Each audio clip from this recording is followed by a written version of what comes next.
our specific disciplines. Once the trees are felled, extracted and transported to our facilities, we measure, mark and then cut the wood into sized blocks. We then peel the blocks ready for competition.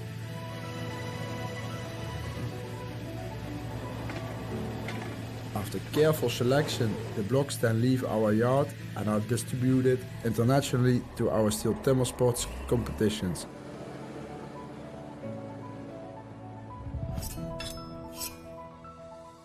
Mid-charging and Shane Jordan battling hard on the standing block. Who is it going to be? Is it going to be Australia or New Zealand? Oh my God, how close is this?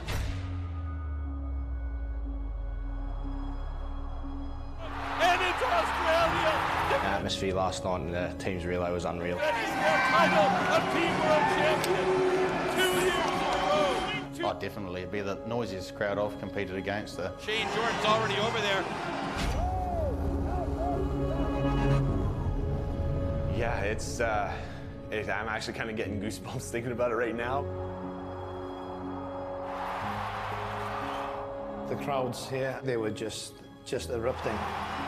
You feel the energy of the crowd. Oh my goodness, what a great comeback from Belgium with a time of 1. The crowd was absolutely electric. And it was so much noise and support. Ja, doch, das pusht schon rum und mein Fanclub ist auch da. Very passionate about their country and, yeah, the competitors. Yeah, it feels super. Oh my goodness, look at this. It's pretty awesome to compete in front of a crowd like this. But he's not giving up. He's looking good. Like such an adrenaline rush. It's an amazing feeling.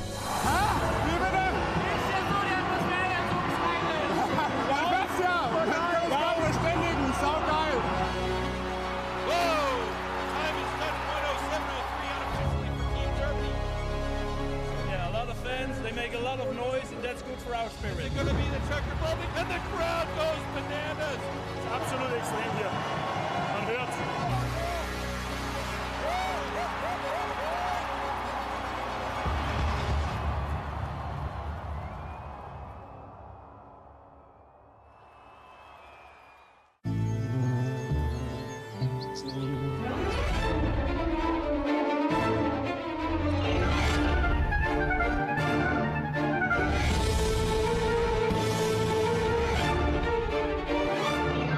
Cordless power by STIHL, only from approved STIHL dealers.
Welcome to the STIHL TIMBERSPORTS Rookie International World Championship. Right away, he gets in there with 2 nice, big, accurate strikes on that one side. That was a blistering set of heats from these 2 guys. Unbelievable. We're going to go to the next part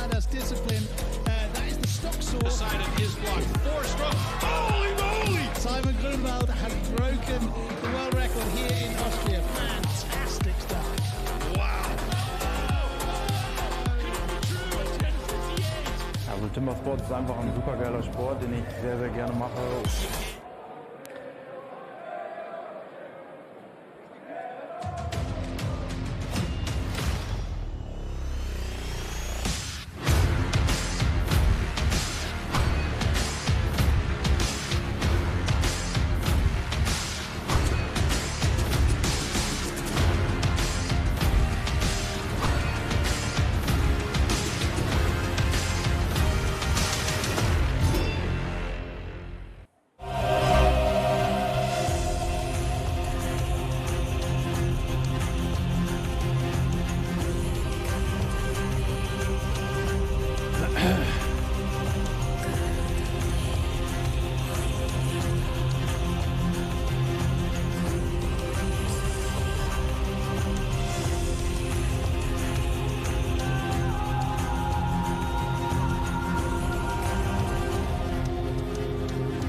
Welcome to the STIHL Timbersports World Championships 2022. Coming to you live here from the Partille Arena in beautiful Gothenburg, Sweden. My name is Matt Beadle and I am your host for this evening. It's an absolute joy to have you with us. Thank you for stopping by. This is a special night. It's all about the number 4. 4 is the magic number. 1, 2, 3, 4. Those are how many people will be standing on top of the podium, on the winners' podium, when we look at the winners in about 2.5, 3 hours. Ungefähr, around about. Something like that. It is a wonderful evening today because it's all about team. These are the Team World Championships and you are very welcome. I am also part of a team. I'm part of a commentary team. I'm joined as ever by the legend of timber sports, you might say. Some people call him the voice of timber sports. It's a joy to be working with you again, Troy Mannering. Thank you very much. As always, a pleasure, Matt. I mean, what can I tell you? This event is now become part of my deoxyribonucleic acid, my DNA. It's absolutely fantastic. Really I cannot believe we're here once again. And the best part is we're all together in the arena. It's packed. It's going to be fun. We've got the athletes ready to go. We've got the team competition tonight. The excitement is mounting out there and in here for us. It's going to be a lot of fun. It is going to be a fantastic evening. We will explain how the whole format works as we go along. And if you're new to timber sports, don't worry, you will pick it up very quickly because it is just pure adrenaline, pure fun. I mentioned the word team. Yes. You'll hear the two of us and you'll see the two of us here in the studio. We're just outside of the Partille Arena, but we've also got a couple of colleagues in the Partille Arena. You might hear their voices and you will certainly see them as the evening progresses. We've got our local Swedish colleague in warming up the audience, those kinds of things. To a big shout out to him, Axlo, that is Anders Axlo in the arena talking to the Swedish guests. And we've also got our English-speaking and German-speaking multi-talent man on the man of the moment, man on the spot, our roving reporter. What we're going to do is we're going to dive over into the stream in the arena, and we will sort of pass over to the master of ceremony, certainly for the movers and shakers, and of course to get to know the athletes at the beginning. So let's jump into the arena and see how Florty is getting on. Zealand is in the house. Not bad, not a lot of people, but a lot of noise. And of course, where are you from, guys? I can see some sweet... Oh, Italy! Italy, of course, let's not forget... Very nice. Norway! What about Denmark? For the very first time in history, we have a woman competing. How about that? And having heard that, it is time to meet our officials. Ladies and gentlemen, please put your hands together for our Global Sports Director, Mr. Spike Milton.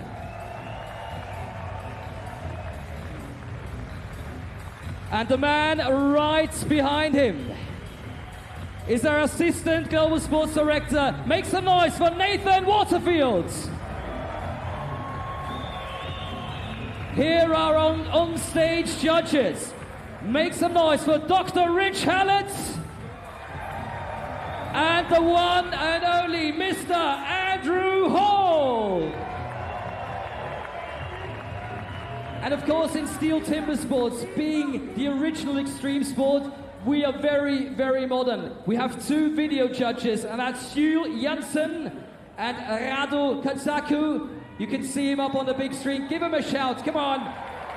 They are doing a fantastic job, and they are the ones to make sure that this sport is decided very, very correctly. So one more time, put your hands together for officials at the STIHL Timbersports 2022 Team World Championship.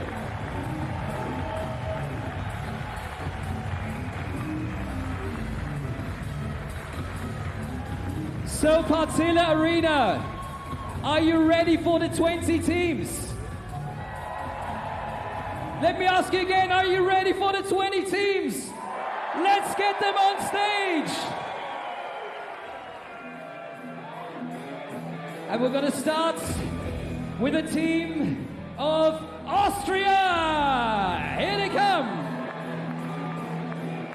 Led in by Armin Kugler, the captain and the national champion from 2022. Stefan Penke, Hermann Heiligenbrunner, Lukas Wagesreiter, and Günther Dallinger. Red, white, red, the team of Austria.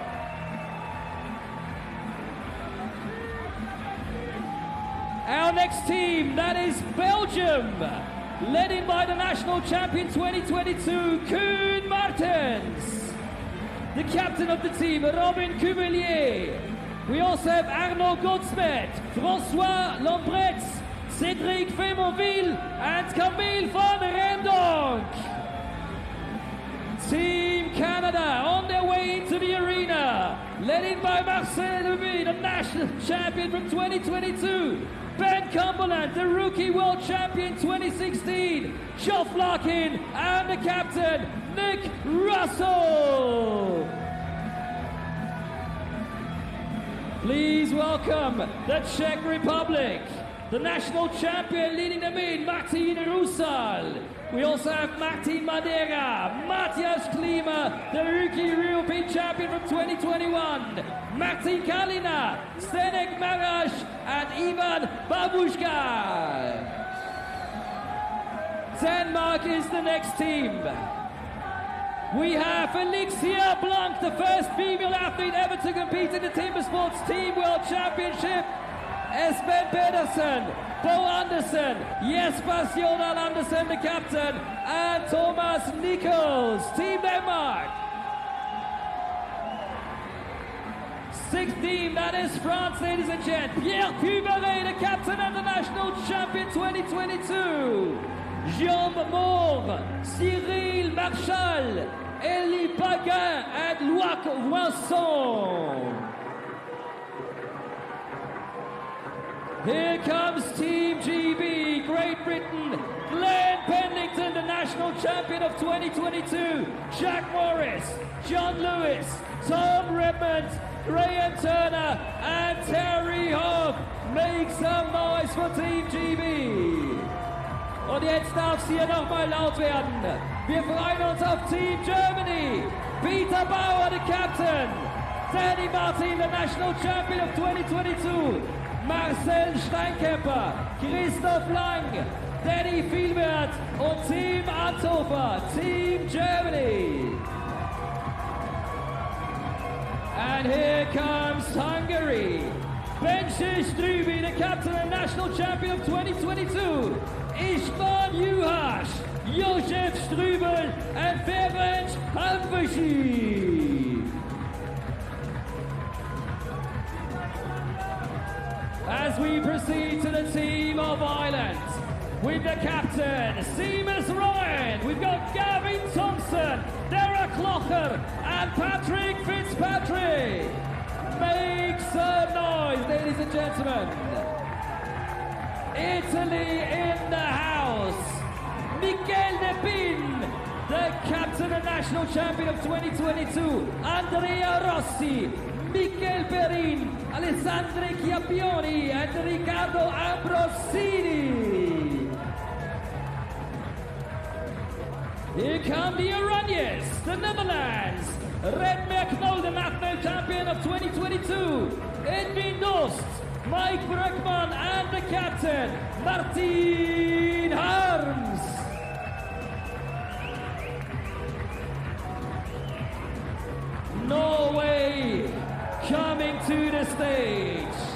Vebjörn Stensteby, the national champion of 22. Ole Magnus Julberg. Ole Ivar Lierhagen, the captain. And of course, Bart Gevers. Make some noise for Norway.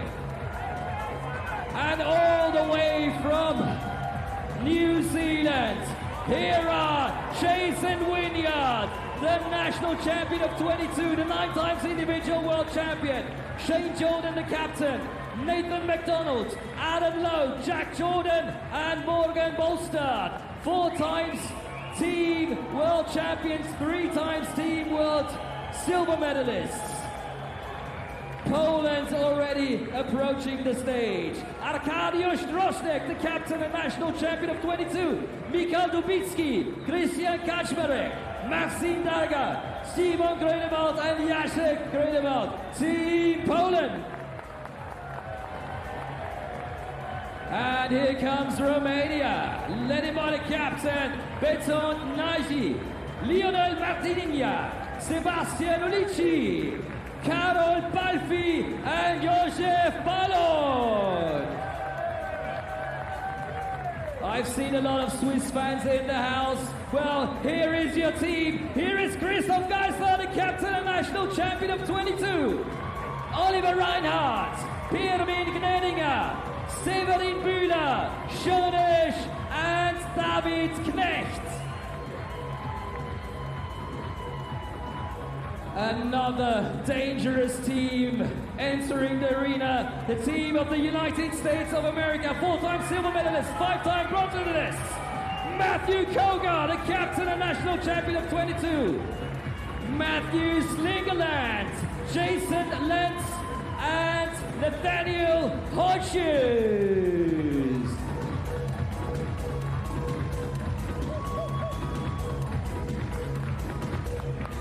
And I hope you have been counting. 18 teams are already on stage. And now we want to show you the team to beat, the reigning champions.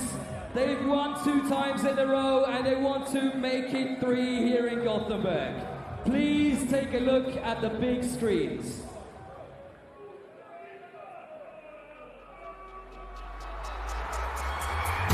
We've got to get the win, that's the most important thing for Australia. We have a new world record. Team Australia. World champion Team Australia. The team to beat with the world record from 2018 in Liverpool, it's 45-10.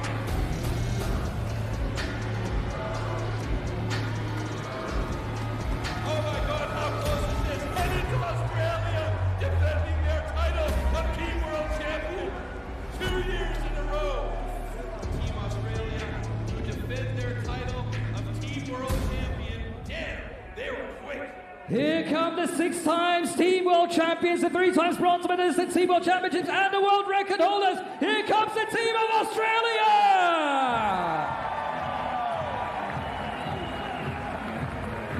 Brad Delosa, the captain and national champion of 22, the individual world champion of 2013. Jamie Head, Lawrence O'Toole, the individual world champion of 2018. Brayden Meyer, the individual world champion of 2019. Glenn Gillam and Curtis Bubble Bennett. Ladies and gents, the team from down under, the team of Australia.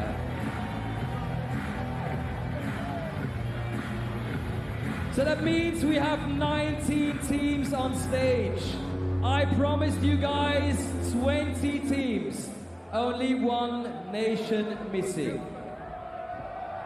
If you want to know more about the home nation, well, check out the big screens. We're about to call in the hosts.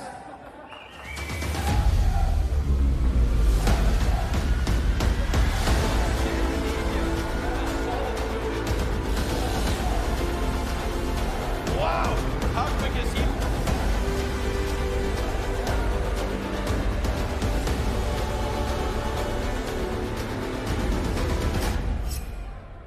Partille Arena, here comes the team of Sweden!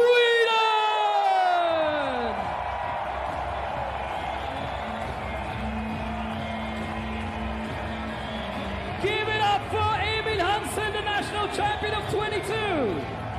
Make some noise for Ferris Swan, the Rookie World Champion of 2017. Put your hands together upon the sky. The Captain, Kalle Swadling, Adam Björns, and of course, last but not least, Edwin Karlsson.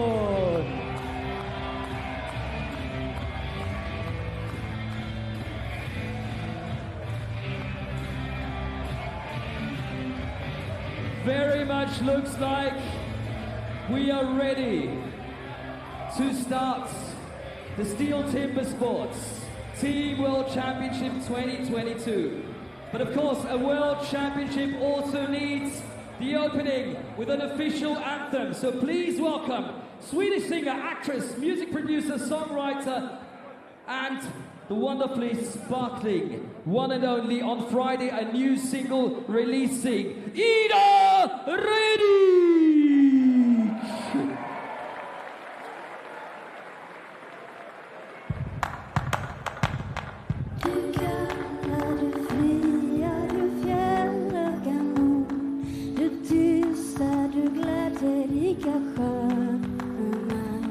Jag hälsar dig värnaste land upp på jord. Din sol, din himmel, dina ängder gröna.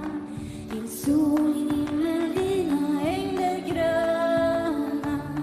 Du tronar på minnen från fornstora dag. Då ärat ditt namn flagg över jorden. Och jag vet att du är och du blir vad du var. Ja, jag vill leva, jag vill dö i Norden. Ja, jag vill leva, jag vill dö i Norden. Jag svär till dig, kärna, mitt älskade land. Din trohet till döden vill jag svära. Din rätt ska jag värna med håg och med hand. Din fana utan bragder lika bära. Din fana utan bragder lika bära. För dig ska jag kämpa, för hem och för här. För Sverige, den kära fosterjorden. Och jag byter dig mot allt i en värld. När jag vill leva, jag vill dö i Norden. När jag vill leva, jag vill dö i Norden. När jag vill leva, jag vill dö i Norden. När jag vill leva, jag vill dö i Norden.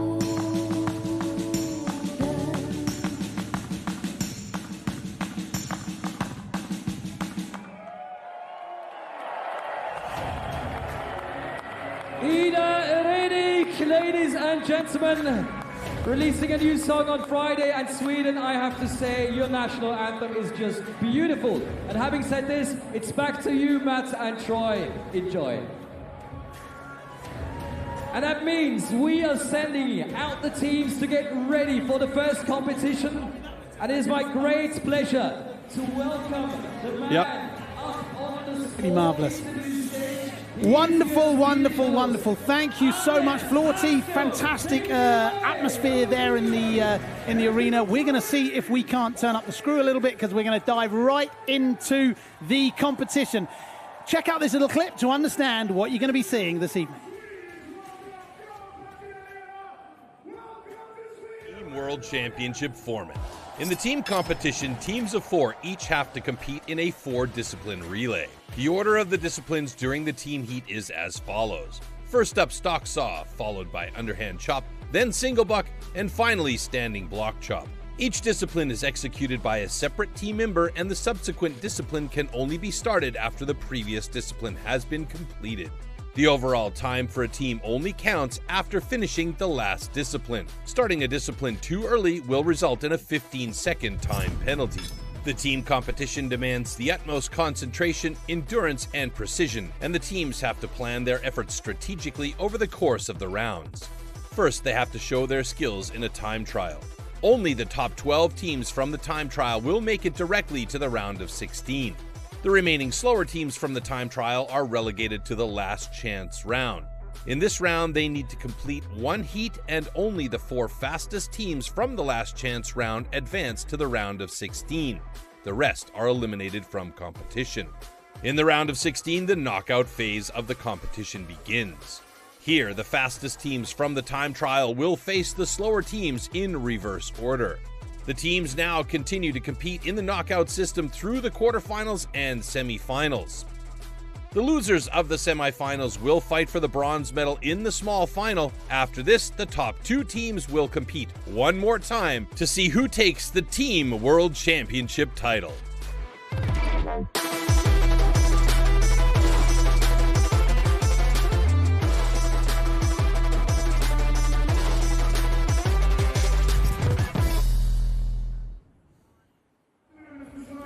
Okay, so don't worry if that seemed like quite a lot of information. We will give you the we'll give you the overview, and that is that there's only going to be one winner today, and they're going to work in teams of 4, and they're going to have to try and compete as best they can to stand on that podium. That's all you need to know. Okay, so let's get a check out of the heats that we've already seen, so that we can get a feel for where we are, because there was qualification this afternoon, and let's take a look at that. Hopefully that can come up on the screen here. We can get a summary of... Okay, the graphic is yet to be ready. Okay, what we can tell you is that that there were enough... Yeah, we can't see the graphic, unfortunately. I'm being told that you can see the graphic, but I can't, unfortunately.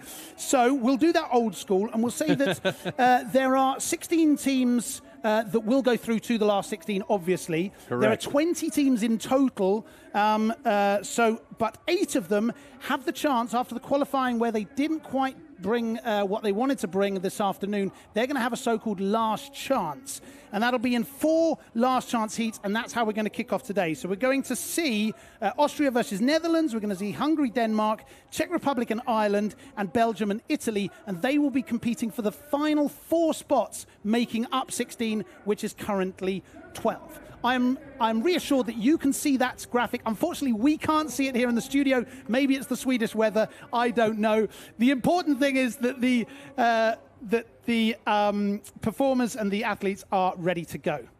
Have I forgotten anything, dear I don't think so. I mean, we're fairly clear. In my opinion, we've got 8 teams that still have to race against each other. Let's not forget, though, these last 8 teams that are racing in this last chance qualifier are racing against the clock. You'll see 2 teams on stage, but they're not racing against each other. The elimination format happens first when we go to the round of 16, and all 16 teams are lined up in that next round. But first, we have to get through this last chance qualifier. Okay, I can see on the screen behind me that the first 2 teams are entering the stage. We've got the Netherlands in orange and Austria in red. So remember, they are, although they're on stage together, they're not competing directly against each other. As Troy just said, it's all about the times. Okay. So we've got the Austrian team. That will be Kugler, Penke, Heiligenbrunner and Wagesreiter, and they are going up against the Netherlands, and that will be Knoll, Dorst, Bruggemann and Hahn. Should be noted as well that many of the teams came with 5 to 6 athletes, only 4 are competing on stage. I did actually speak with Lukas Wagesreiter earlier on. He said that he probably would not compete here. It depends on how the energy level of the guys that are out there is doing. So at this point, I think that Lukas Wagesreiter will step to the side and allow Gunther Dahlinger to step on stage. And there we see the Netherlands side getting ready and doing the last-minute preparations up on stage for their heat. We'll see. So, for those of you who haven't seen this format before, this is the team format. As you can see, each team's got 4 competitors on stage.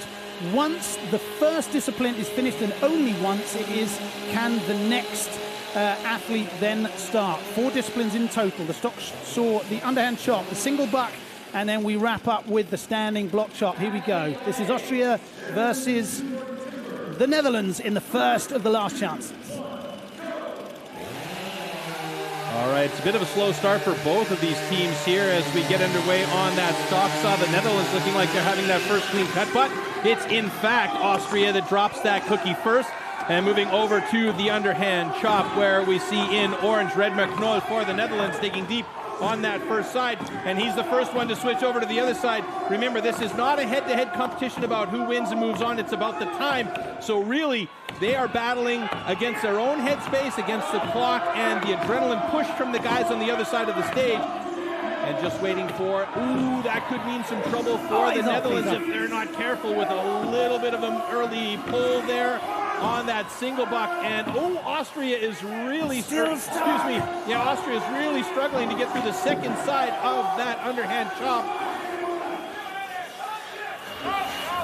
Netherlands on that single buck, looking solid right now at the moment, coming towards the bottom of their cut, and they'll move over to Martin Harms on standing block chop. He gets going on the first side of his block, some nice big chips coming out. Heiligebrunner gets through on the single buck for Austria, and now leaves it up to Armin Kugler, the Austrian champion. And there you see Martin Harms and Armin Kugler, two absolute legends in the sport, going at it on the standing block chop. Armin Kugler doing his best to catch up to Martin Harms, and he might well do it. Armin Kugler doing a great job to try and get his time for the team. It's going to be close here between these two.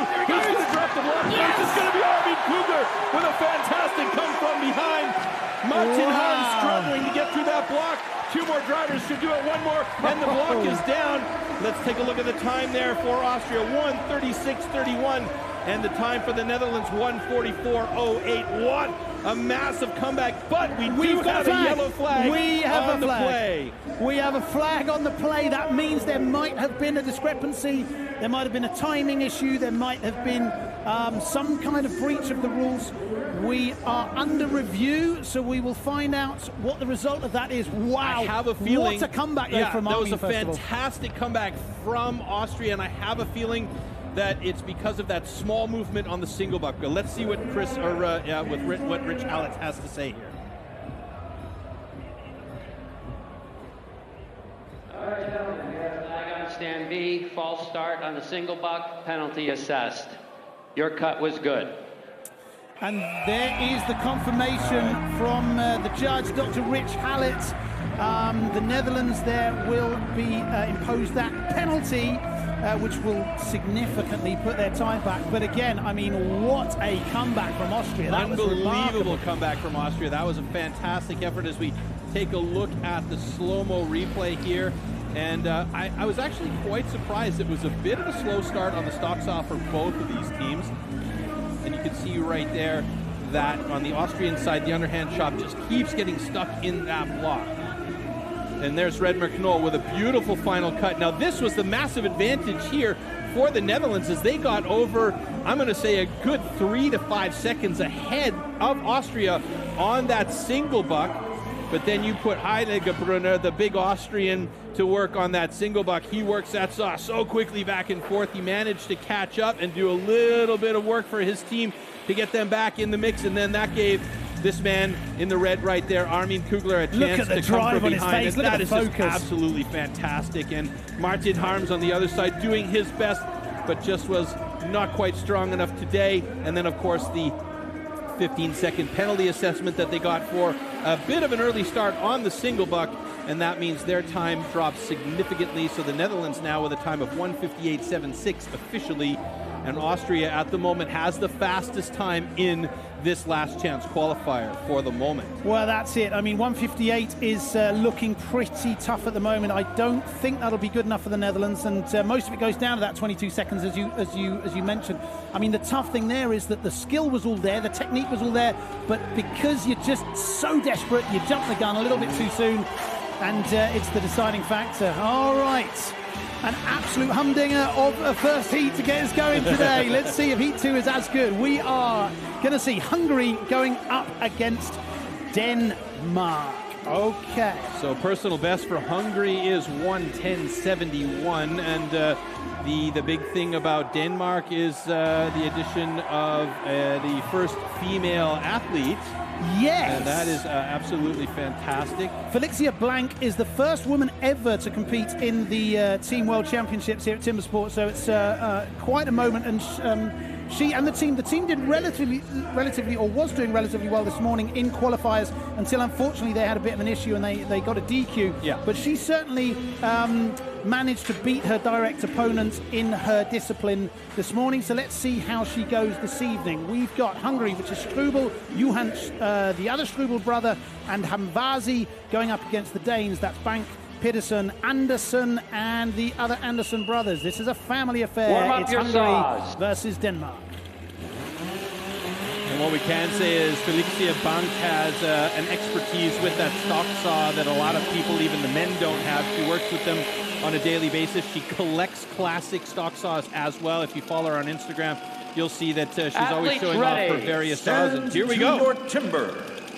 3, 2, 1, go!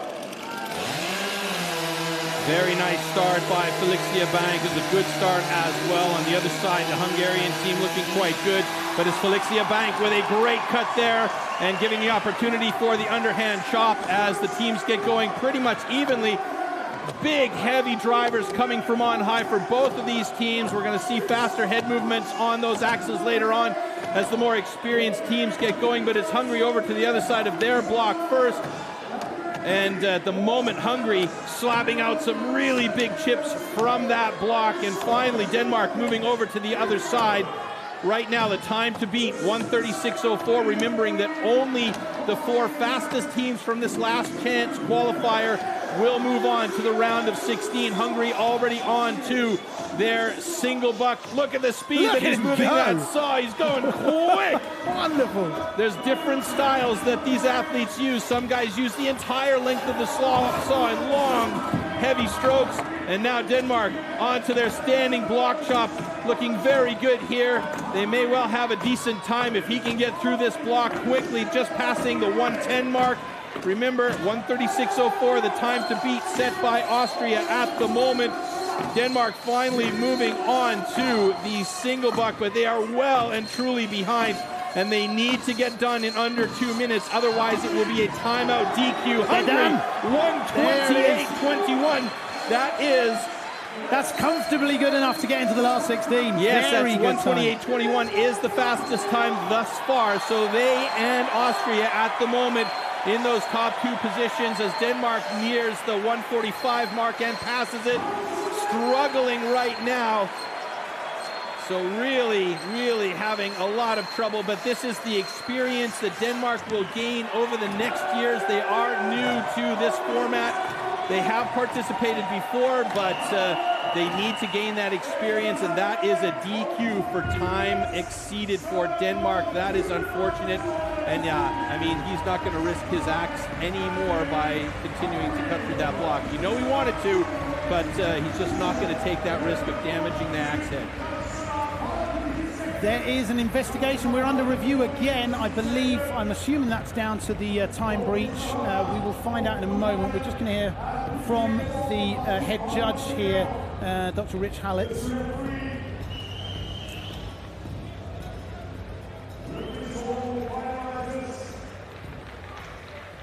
Okay, stand B, DQ, exceeded time limit. Stand A, your cut was good. There it is. There's the confirmation from the judge. Unfortunately, the time was exceeded from Denmark, but Hungary, with a time of 1:27.9, have put themselves in good stead. That might be good enough for the last 16. Again, we saw that this morning with in qualifying with Denmark. They started off quite well, you know, with the first the stock saw, sorry. When it went over to the underhand chop, that's where it got slowed down. Yeah, it was. I mean, you know, it's difficult for these guys because they got to really battle their way through each of these cuts, and you can see in the slow-mos here, it's a very, very moist block there. Hungary managed to get through nice and clean, and here you can see the start for the single buck for Denmark was a bit choppy. No pun intended there, as the saw got a little bit stuck on the start. And once that happened, it's really, really difficult. I mean, it's a 2-meter-long cross-cut saw with 10-centimeter-long teeth. When those things get stuck, it's hard to start it again. So it's a difficult discipline, and you got to be really Well, Matt honest. and Troy, I'm standing next to Felicia, a woman who has just written history. Looks like the crowd loves it. How much did you enjoy yourself? I enjoyed it so much, I can't even say. And then when your cookie dropped first at the stock show, I heard some screaming that I have not heard very often before. Did that give you goosebumps? Yeah. It felt you were very focused on the team. Obviously, it didn't work out perfect, guys, today because you got the DQ, but the experience here in Partille Arena, just give us a few thoughts on that. It's just been amazing to be here, and I'm so proud to be able to stand here for all the ladies in the sport and also to represent Denmark. What more can you say? Representing Denmark, having this wonderful lady standing next to them, I think we should give them a big, big cheer. Team Denmark, ladies and gentlemen.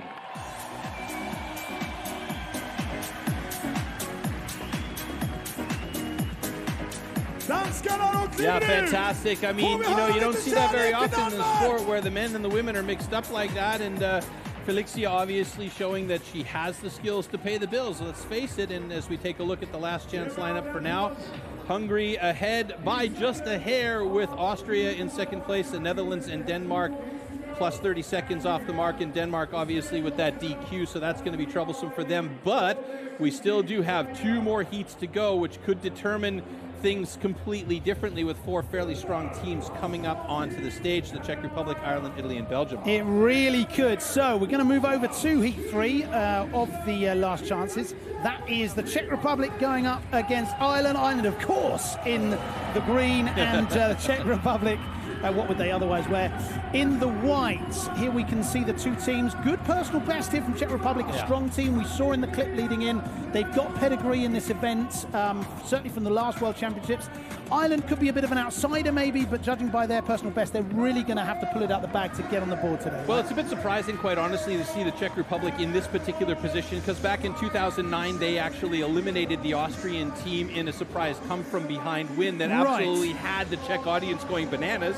And I mean, if you saw the clip from earlier on, you heard me say, the audience went bananas. Well, it's really true. And I mean, so that was a feel-good moment for the Czech Republic. And here, they'll be thinking about that right away to try and get that kind of vibe back for them, because they're definitely stronger than what they showed off earlier on in the qualifying round. And it's surprising, like I said, for them to be here in this last chance qualifier. Ireland, on the other hand, you know, they've been working at it. They're a strong team. They've got some great talents there. It just takes a little bit of gel to get things going together. Seamus Ryan there getting his stock or his single buck set and ready to go. And we are going to see how they hold up against a very strong Czech team here. Here we go. This is last chance, Heat 3. This is the Czech Republic against Ireland.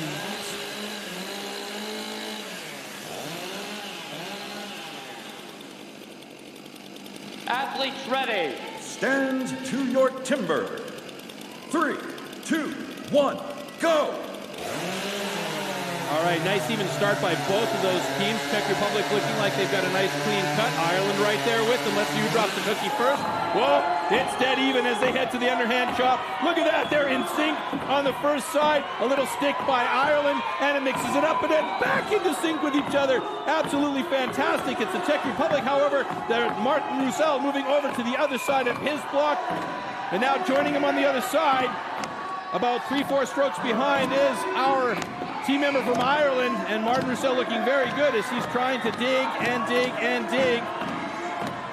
Let's see who starts on that single buck first. It's going to be the Czech Republic as they're still struggling to get through the second side of that block. And on the Martin Kalina on that single buck, and there you see Seamus Ryan really putting it all in. Really pushing off that back foot as best he can, but the Czech Republic has already moved over to the standing block chop with a massive advantage here, coming over to the other side of their block, and now, oh, there's a little tongue left on that Irish block. That means he had to go back, cut it off, make sure it was fair before they could start on that standing block chop. A little bit of clearance for Ireland there, but it's the Czech Republic in 1:21.21.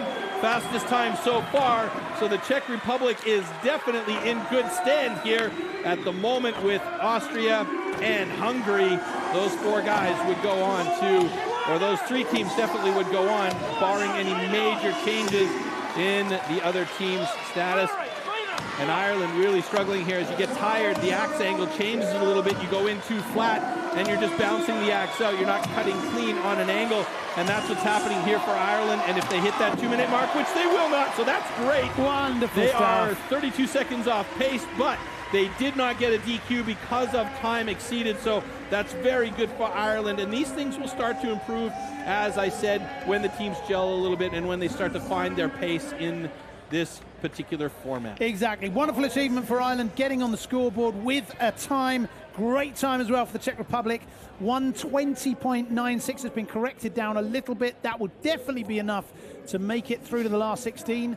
Wow, what a heat that was. I mean, there was power, there was speed, there was everything there. Yeah, that was a nice heat. Let's see what Rich Allen has to say. Nice job, gentlemen. Both cuts are good. I like the way that Rich does that sometimes. Before he even says the cuts are good, he tells us it was a nice job, so we can get a feel for how this is going to go. The light show gives us the message as well that was a good show.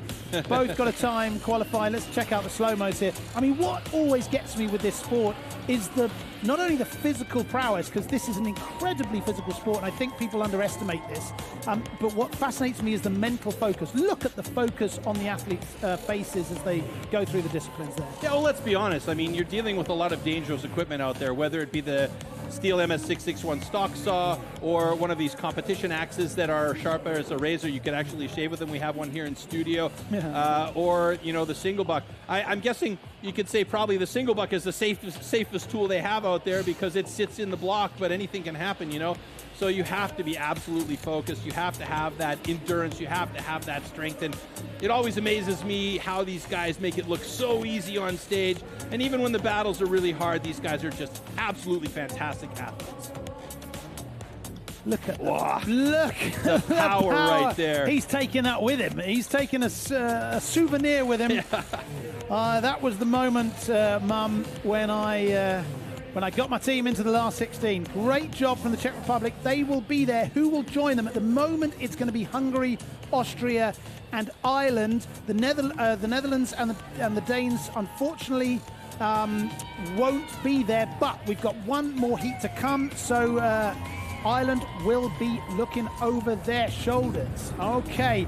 Have you been surprised by any teams so far this evening? Actually, I was quite surprised to see the Czech Republic in this last chance qualifier. Not overly surprised by what we're seeing here, but we may be surprised by what we see later on. I was surprised that Sweden was as slow as they were in the qualifying round earlier, but they were quick enough to make it to the round of 16 directly.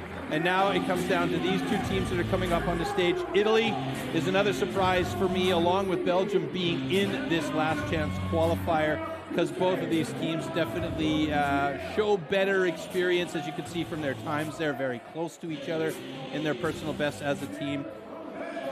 This indeed is going to be very interesting. If they get anywhere close to their personal bests, these two teams, they should make it onto the board.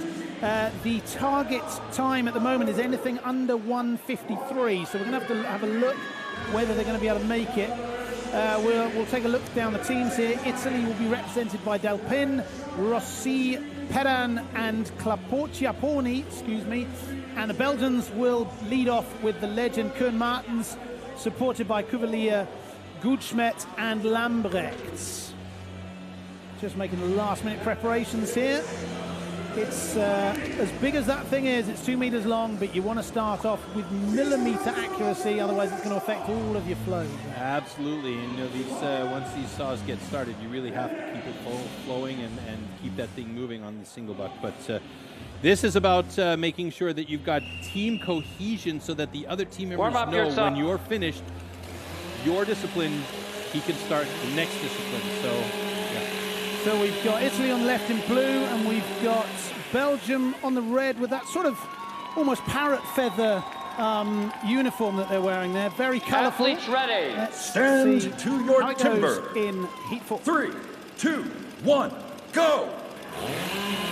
Dead even start on stock saw for both Belgium and Italy here. This is about knowing your equipment and not pushing too hard. And now we are dead even over onto the underhand chop. Looking at Koen Martens there going up against Michi Delpin. And Koen Martens is first over to the other side, about 4 strokes, maybe 3.5 strokes behind STIHL Pien from Italy as he gets over there and starts slapping out some big chips there. But it's going to be about who gets through here first to get that single buck going. And it looks like it's going to be Koen Martens.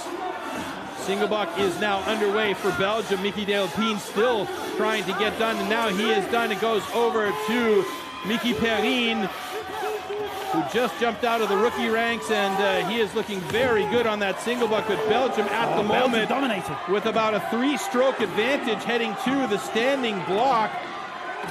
Andrea Rossi, excuse me, was on the underhand chop. STIHL Pien now on standing block.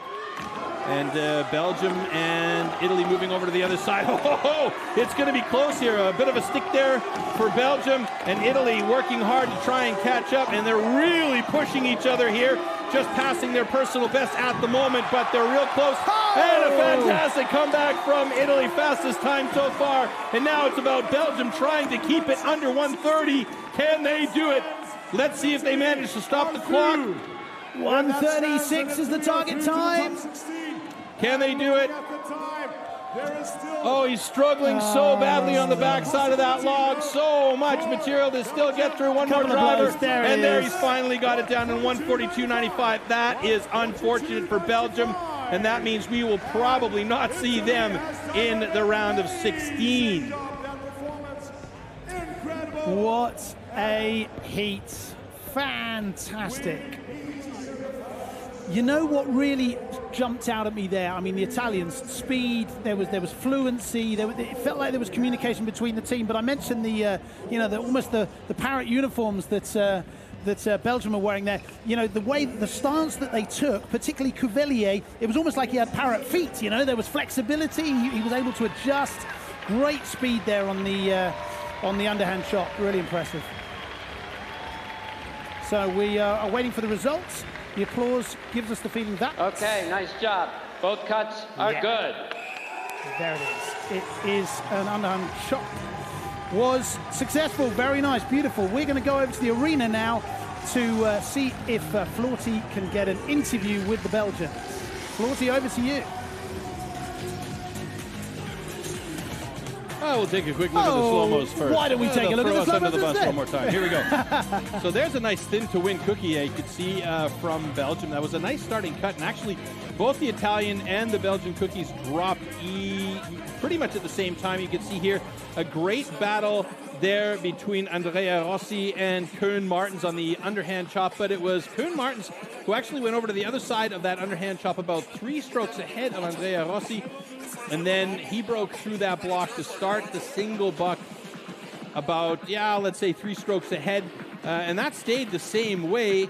Belgium was very, very strong up until this point, and then it went over to the standing block chop, and a couple of sticks by the Belgians on the standing block chop. You can see there, Miki Perrine trying his hardest to get through that and drop that cookie. He does, and already the Belgians were working it, but right here, what a fantastic effort there by the Italian side. Schiapponi, I think that's Schiapponi.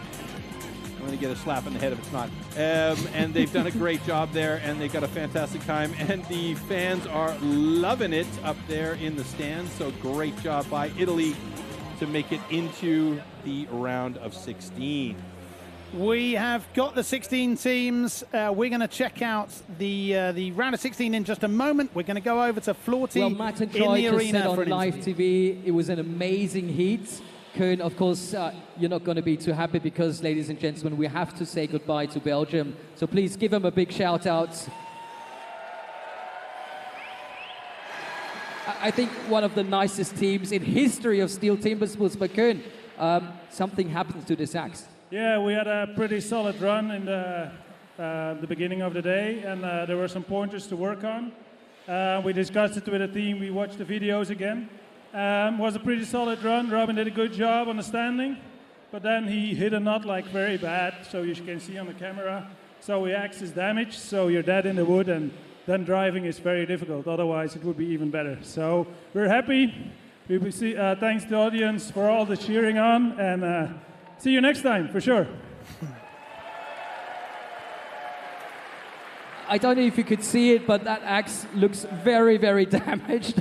I mean, I wouldn't want to go into the wood with that. Guys, knowing that this was your last appearance in the team competition, what do you want to say to your fans? And tell them to come back tomorrow for the individual world championship. Thanks for showing up. It's an amazing crowd again. So all the team cheering on from all of the world, all of Europe. So fan clubs, keep on doing the good work. Doesn't matter which country you are, just cheer them on and have a good time this night. And I know who's having a great time. That's Matt and Troy. Back to you guys to the studio. Floorty, you're a legend. Thank you so much. Congratulations again to the Belgian team. Lovely comment there at the end, wasn't it? Whatever team you're supporting, just enjoy your evening. We are certainly doing that brilliantly. We've had a couple of little technical issues moving along. Apologies for that, but we promise we will tidy up as things progress here, because it's all about the competitors. These are the results you should be seeing here on your screen. This is how the last chance finished. Italy, Czech Republic, Hungary and Austria getting good enough times to make it through into the final 16. So we can confirm that Australia, New Zealand, the United States, Poland, Canada, Switzerland, France, Germany, Sweden, Great Britain, Norway, Romania, Austria, Hungary, Czech Republic and Italy will all be there. What do you think? What are your favourite standout heats in the round of 16 here? What are my favorite standout heats? Well, the first one, for sure, Germany against Sweden. That's going to be a tough one. We saw that Sweden had a really rough run earlier on, with Ferry Swan particularly struggling through the underhand chop, where he's normally incredibly solid. Germany, however, has been looking really good today. So this could be a better battle than expected. And, of course, later on we're going to see Australia and Austria battling against each other. It's going to be fantastic. The heats are going to be madness. Let's get underway. Go to the madness. We'll go back to the arena where we've got the first heat of the round of 16 coming up. And it is the big one. It's Germany versus the local Sweden. Listen to the Partille Arena going absolutely crazy for their local heroes here. I can tell you, Troy, as the supercomputer published which two teams were in this draw this afternoon, our German commentator Guido Husken said to me, Germany, we've got no chance against Sweden today. I don't know. I don't agree with him 100%, because if you look at the tail of the tape here, Germany has a better personal best time than Sweden, and that action that happened earlier on in the qualifiers with Sweden is going to be playing games in their heads. So they're going to be really maybe a little bit tighter on their axes and saws than the Germans will, because the Germans really just have nothing to lose. They're going to go for it. They are going to go for it. One of the best competitors, maybe two of the best competitors in the world at the moment, Svan and Hansson, both on the same team for Sweden today, but we can see him there up on the underhand chop, standing on top there, Ferry Svan. He had a bit of a sticker today, didn't he? So it'd be very interesting to see if he can bring the performance here. You can see him practicing with that swing there. We are going to see Germany, and they're represented by Peter Bauer, Danny Martin, Marcel Steinkamper and Denny Fieldwert. They're going up against one of the favourites, maybe, Sweden, and they're represented by Hansson, Svan, Sky and Sparvin. It looks like Denny Fieldwert has stepped into the position as the anchor. Will be cutting on the German side for the standing block chop, so he has got a bit of pressure on him. Peter Bauer will be taking care of that single buck. Athletes ready. And looks like Marcel Steinkemper is on board for the underhand chop. Here we go.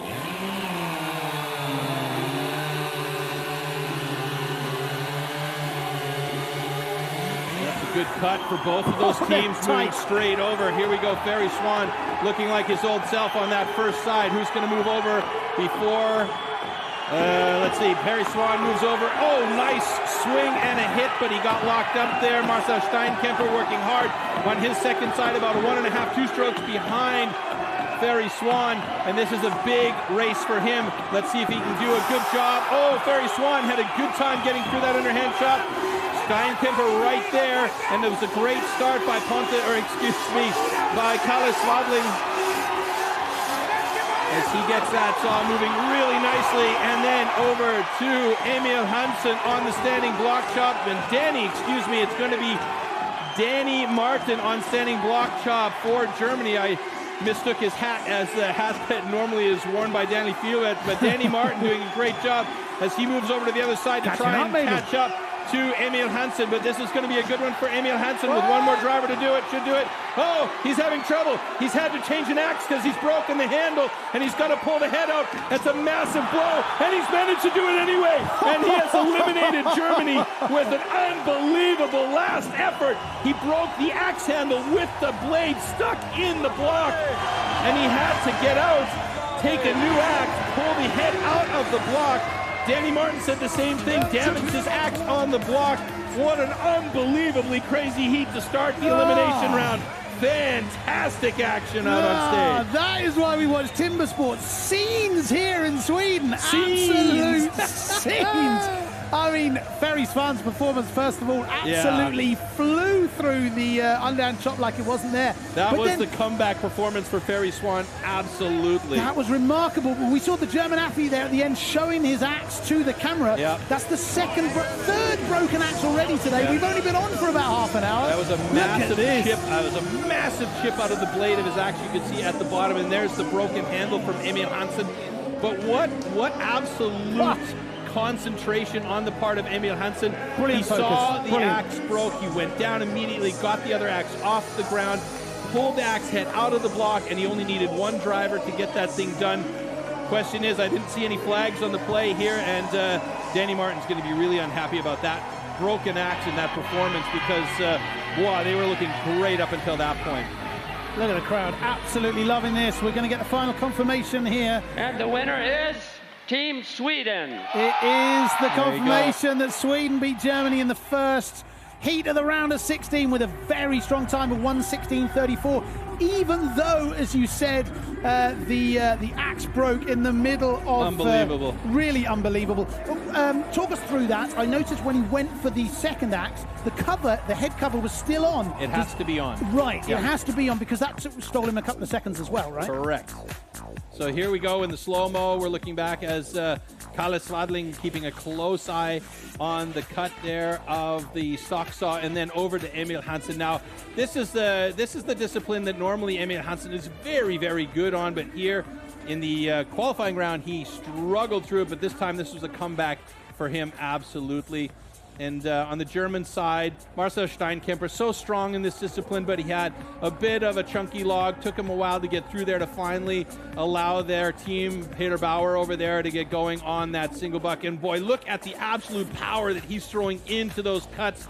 Here you see Kalle Swadling also absolutely driving that single buck 2 meter long cross cut saw through that block. And here you see this driver here should be the point where, oh no, where was it where the axe broke? There it is. Right there. There it is. So a little twist, the axe handle breaks. He's got to pull the rest of the axe out, and that's hard because there's not much leverage. And then right there you can see Look, great shot there. You can see it there. Look at Ferry Svan in the background. The nerves on his face. Very nervous. And just one driver was enough to do it, and the excitement of Ferry Svan. So he knows that Sweden has moved on to the next round, and he can't believe it as he goes over to hug Emil Hansen. And look at that big chunk. Those are expensive axes, and that is some damage that's going to need some serious work. Disappointment on the faces of the German athletes there. It seems the wood was just, sometimes you get knocked, sometimes you get parts of the wood that just don't want to go through. But wow, what a way to start the official proceedings of tonight in the first heat of the round of 16. Can Switzerland and Norway possibly live up to that in heat 2? That's going to be a tough one. It's also going to be tough for our audience because both teams representing in red. Yeah, do not adjust your sets, dear viewers. They are two teams on stage, but they do happen to be wearing the same colors. We have got Switzerland, who will be represented by Christoph Geiser, Oliver Reinhardt, Pierman Gnedinger, and Severin Bühler, and they are going up against Ole Magnus Zuberin, Ole Ivar Leverhagen, Bart Gevers, and Zonsteby from Norway. So Sully Bjerget will have the stock saw in hand. He is the current record holder for stock saw, world record holder. So they're going to depend on him to try and get through that cut as quickly as possible. Warm up your saws. You're also looking at a very experienced Swiss team with Pierman Gnedinger on the single buck. There you see in the horned hat on the left-hand side, his wife. Very clearly Norway fans. Yeah, absolutely. Huh? Athletes ready. Stand All right, here we to go. Let's your race. timber. Switzerland in the red on the left, 2, Norway 1, in the red go. on the right. Very nice start by Switzerland. Smooth, very smooth. It's a bit of a quicker start on the underhand chop for Switzerland as Christoph Geisler gets working there. And it is Vebjørn Sundsteby for Norway. Onto the other side, Vebjørn Sundsteby does a little bit of catch-up, and he's about a half stroke ahead of Christoph Geisler. Coming through that second side, who's going to send it over to the single buck first? It looks like it might actually be Christoph Geisler. There's a lot of slough in the way on that Norwegian block as he's struggling to get through there. He's staying on one side as he sees a bit of a chance to get through, but it's just not working out for him. Pim and Canadian are already at the bottom of his cut and sends it over to the standing block chop. And Oliver Reinhardt, who just jumped out of the rookie ranks, and he is already looking like a seasoned pro out there as he is the anchor man for the Swiss team, doing a great job moving over to the other side of his block and leaving it up now to, I believe, Bart Gievers on the Norwegian side. Forgive me if I've mixed up some of those names there. But Ollie Reinhardt looking like he's going to get through there. 3-4 more drivers should do it for him, but they've moved over to the other side of their block on the Norwegian side. Remember, this is elimination. It's not about time. And he's coming close to doing it. Oh, my goodness. And finally, out to left field for Oliver Reinhardt. He took a breath of relief there because he could see and feel that the Norwegians were really pushing hard to get through there. It came close. Still the support though, still trying to power on their teams. Yeah, there they go. They've done it, they've gotten through, but unfortunately for Norway, that's an elimination round. They are done and dusted for the day, and we're going to see Switzerland moving on to the next round. We're seeing here the judges just checking that everything was above board and that both teams qualify. We'll get the official announcements. Whoa, okay, not as dramatic in that we didn't break any tools in that round. But can't always break tools, just for your satisfaction there, Matt, sorry. Very true, but good times nonetheless. Really good times, 128, 141 for Norway. We say goodbye to Norway, unfortunately, but And the Switzerland winner are is safely Team Switzerland in the quarterfinal. There's the announcement. Congratulations, Team Switzerland, who will join Sweden in the quarterfinals of the World Championships. By the way, folks, if you're asking yourself, well, guys, this is a knockout round. It's a head-to-head. One wins and moves on, one loses and eliminated. Why are they still checking the times? Well, they keep a time count in case a world record might be broken. Now, at this point, they're coming nowhere even close to it because Australia holds the world record at 45:10, which is an absolutely blistering time. And I don't think we're going to see any times really get super close to 45. I think probably 50 to 55 is the fastest that we're going to see today.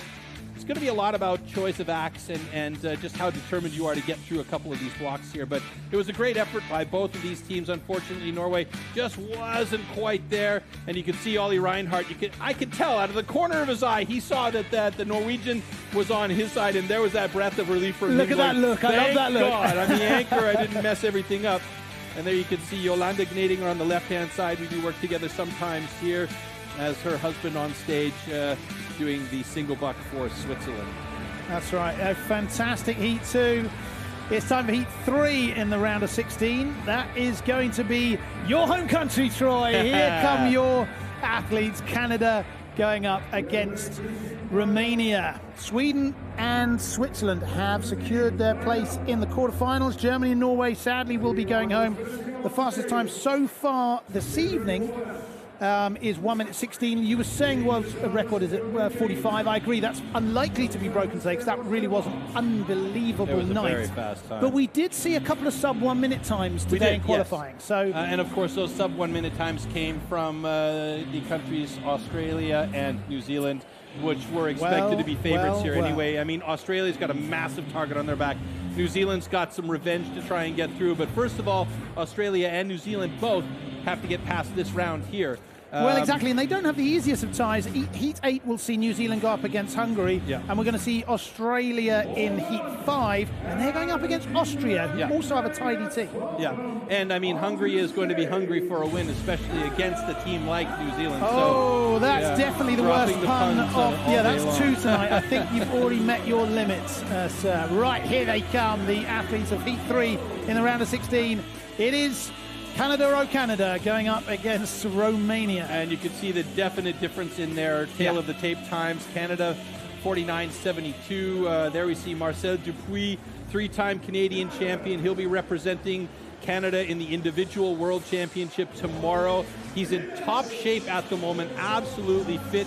He is one of those athletes that also has the experience that his composure plays such a role in how well he can chop. He'll be on the underhand chop today. There you see the Romanian side.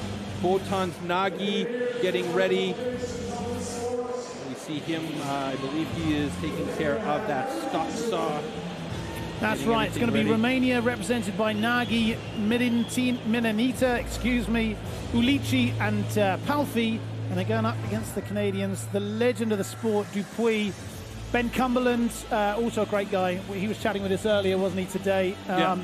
He and the team felt confident, certainly. We'll see if they can bring it.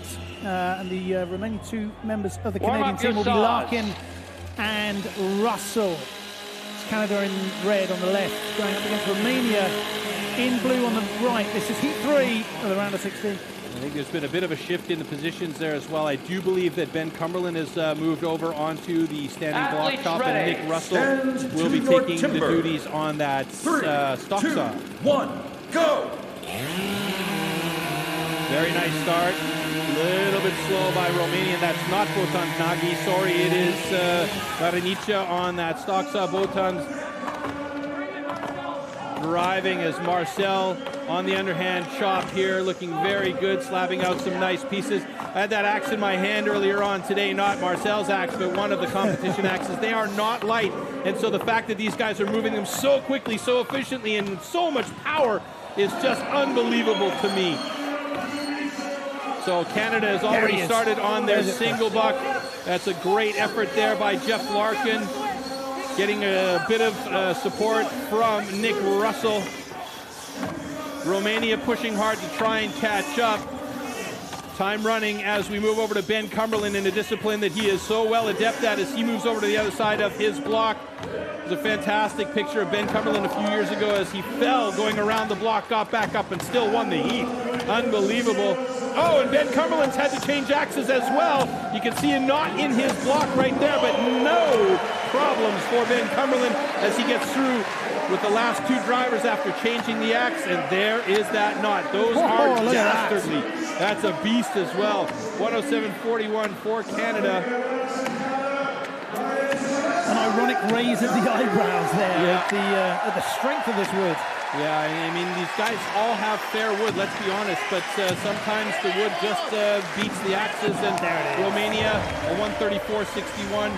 They're going to log that time in, and they're going to have to be happy. And there we have Botans Nagy, the captain, last-minute checks of his axe there, and the guys will move down to the results stage, but this time belongs to Canada. They'll be moving on to the quarterfinal. A really good time, the best time so far this evening, 107.14 from Canada. Really setting the standard there. Romania will sadly be going home with a time of 134.24. And the winner is Team Canada. There's the confirmation. Canada, 107.14.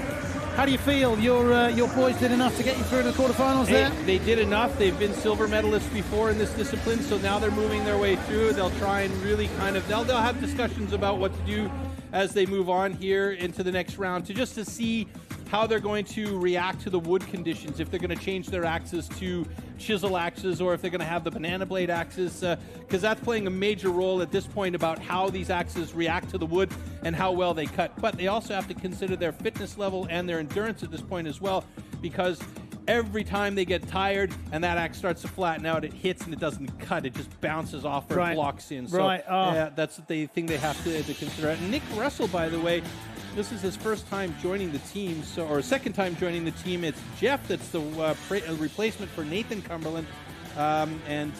He's actually shown a lot of gumption out there. But this was a great battle between these two teams. Romania was a little bit overmatched here, but we said this in the quarterfinals. Romania did a great job against Hungary. Again, managed to get a good time, and that was the surprise for me of this competition thus far. And there you see the final drivers from Ben. Absolutely concentrated there as he puts every ounce of his effort in there for those last 2-3 drivers after he had to change his axe. I hope you got a feel from that slow-mo there, from which is shot by our brilliant slow-mo camera operators, Wieland and Patrick, a feel for the power and the adrenaline that goes into every blow here. This is high-octane sport. There is absolutely no doubt about it. Talking of high-octane, you've just had your country competing, Canada. Now it's your turn. Now it's time. Please do excuse me if I don't sing the national anthem, but I'm delighted to be commentating today on Great Britain, who will go up in Heat 4 against their old enemy, France. Here they are. The Brits came round today and had a chat with us. They spent some time in the studio. Lovely guys. It was great to meet Glenn, Jack, Graham, and Terry. Very interesting story. They told us quite a powerful story as well. Yeah.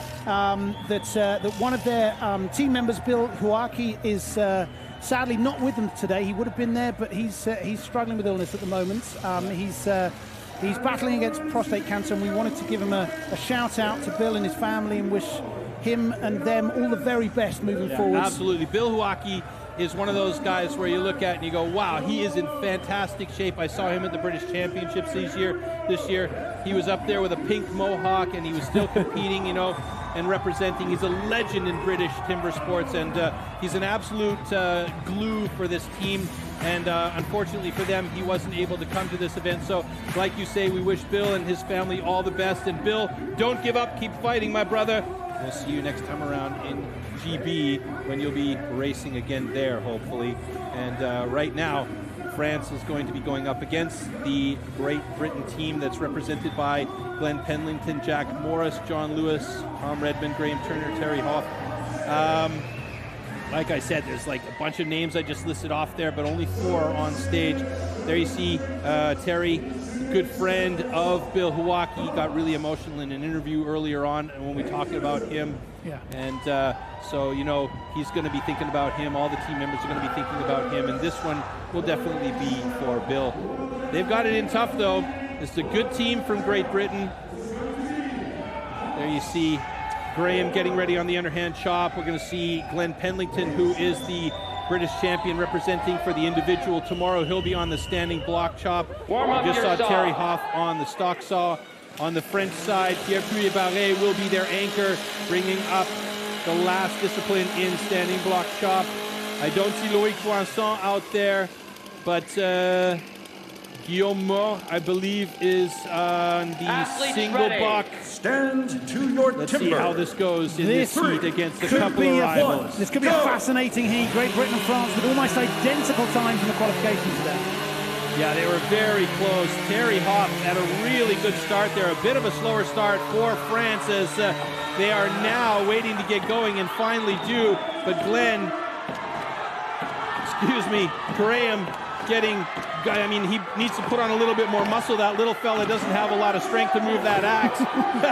Just kidding, he's a big man. And he moves over to the other side. We've seen this has been a struggle for a lot of athletes, not just the guys that are on stage right now, but everybody's been having a lot of trouble getting through these underhand chops. This is a critical moment because this is where it sends it over to that single buck. And it's a nice cut through for France. Graham still trying to struggle through it.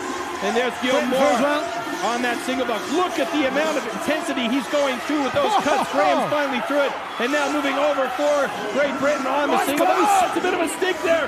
And it's going to be close coming down to the bottom of the list. And it is dead even standing into the standing block chop. Glenn going for it, getting in deep. He's got some battle, though.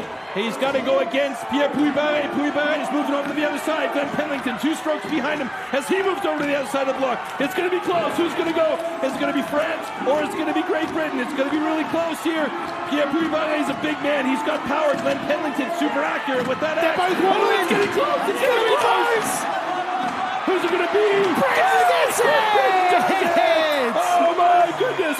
How close was that? Great Britain by a hair. Hey, moly, Jesus, Murphy and Joseph. How does that get any better? What a fantastic heat. Ho, ho, ho. France is going to be upset with that as they came so close. A bit of a stick by Pierre-Louis Barret, but it was Glenn Pendleton with an absolute masterclass in that standing block chop to take it down. And Great Britain will be seen in the quarterfinal. Yes, they will. An absolutely cracking time of 1:31.13 sees Great Britain possibly unexpectedly go through to the quarterfinal. France 1:39.90. Only a difference of 1.12 seconds. Extraordinary stuff. Those were some horrendous times, quite honestly, but that was some action. Who cares? That was some action, and it is under review here on the French side. It looks like there is an incomplete cookie, so it could be a situation where France is anyway going to be eliminated, but let's see what our judges have to say. What does that mean with the cookie there? So when the cookie is cut, it has to be a complete cookie landing on the deck. So what's happened is France was a bit slow on the start of their stock saw, and it means that they didn't cut the clean cookie at the start, and it means an incomplete cookie could mean a DQ. Let's see. And the winner is Great Britain. There's the confirmation. Great Britain won it. There wasn't even an announcement about that cookie. It was irrelevant anyway. Great Britain with a faster time go through, but it's always great not to have those two awful letters, the D and the Q, next to you. But the thing about the DQ is that time no longer counts. So for France, that time is going to get locked in. Points count for them on the scale. So you can see it was a beautiful start cut by Terry Hoff. He did a great job to get through there, nice and clean. He had a good start, and you could see Graham keeping a close eye on where that cookie was before he could get his cut going. And I mean, he struggled on that block. Let's not hold any bones about it. It was tough to get through there, but he did it. And he was actually a little bit slower getting through the block than the French side, but they did such a fantastic job. And as an anchor, I mean, Glenn just did such an amazing job on that standing block chop, and it was really by virtue of a full-on team effort from Great Britain and a little bit of luck at the end that Pierre-Louis Barret got that axe stuck in standing block chop that Glenn managed to get through here. But geez Louise, was that ever a battle? It doesn't get much closer to that. At thousandths of seconds separated the two teams, and as you say, as we went into the final discipline, Barret was clearly ahead. And absolutely, look at the power going in there, the focus, and there's that stick by Pierre-Louis Barret. That was the difference maker but right there. It's already wobbling. Just one more driver. hit. One single driver was all it took, and that was just it, you know? Driver. And his axe getting stuck there, that was the difference maker.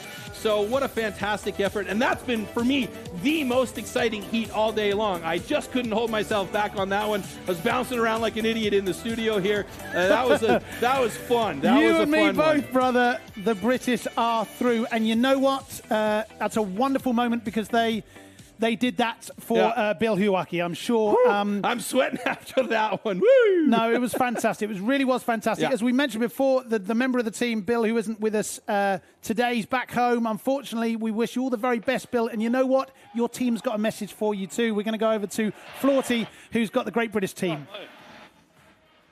Looks like Team GB is having a great time here in Gothenburg, but you are missing one very special person. Yes, along good teammates of ours, Bill Huaki, who is going through treatment at the moment for prostate cancer.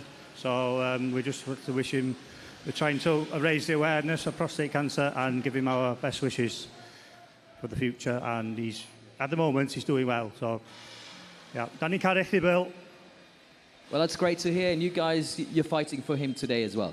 Yeah, for sure. We're here for the team. Just make sure we do really well this tonight. But, you know, wearing the band with pride. Give Bill a bit of a mention because he's such an integral part of Team GB. He's always fighting for everyone, so we'll do a bit for him tonight. So best of greetings from all of us. Take care and hopefully see you soon.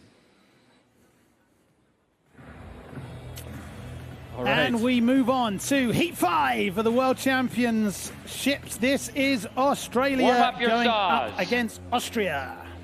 Australia very much the favourites here. 6-time world champions, and of course the reigning champions from the last World Championships back in 2019. But don't underestimate Austria. They've got some tidy performers there. This could be interesting with the wood being as tough as it is today. To your timbers.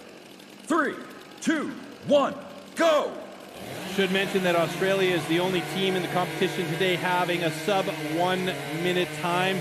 Jamie Head on the stock saw right now as we move over to the underhand chop, and it is going to be Braden Meyer on underhand chop, working hard to try and get through that block. He's quick over to the other side, and you know he is an absolute beast on this one, holding the world record for that discipline.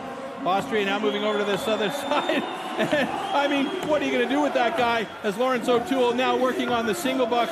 He's going to send it over pretty shortly to Glenn Gillum, the big man on the standing block chop. Jamie, or these guys are just absolutely rocking and rolling. Here we have Hermann Heiligebrunner on single buck for Austria. He's going to try and get through as quickly as possible. Glenn Gillum already working on standing block chop, and Armin Kugler just waiting for his chance to get at that block. Glenn Gillum moving over to the other side, and now Armin Kugler is going to start working on his block. But Jesus Murphy, Glenn Gillum in a time of 58.20.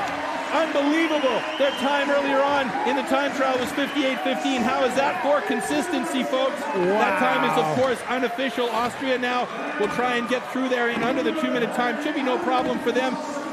But unfortunately for Austria, they are eliminated by Australia in the competition here today. So they'll take that time, 1:17.82, to the bank and hope to do better next time around. I mean, that is just extraordinary stuff. Sub 1 minute here at the World Championships. The favourites living up to their reputation, 57.98. It's been corrected down to, I mean, the underhand chop, 23 seconds on the underhand chop. Yeah. I mean, this is just remarkable stuff here. Yeah, absolutely fantastic. So Australia lives up to their reputation as demons in this particular discipline. Certainly looking like the favourites moving forwards. They will be in the quarterfinals. And the winner is Team Australia. And they will join Canada and Sweden, who are also already there. Great Britain, of course, as well.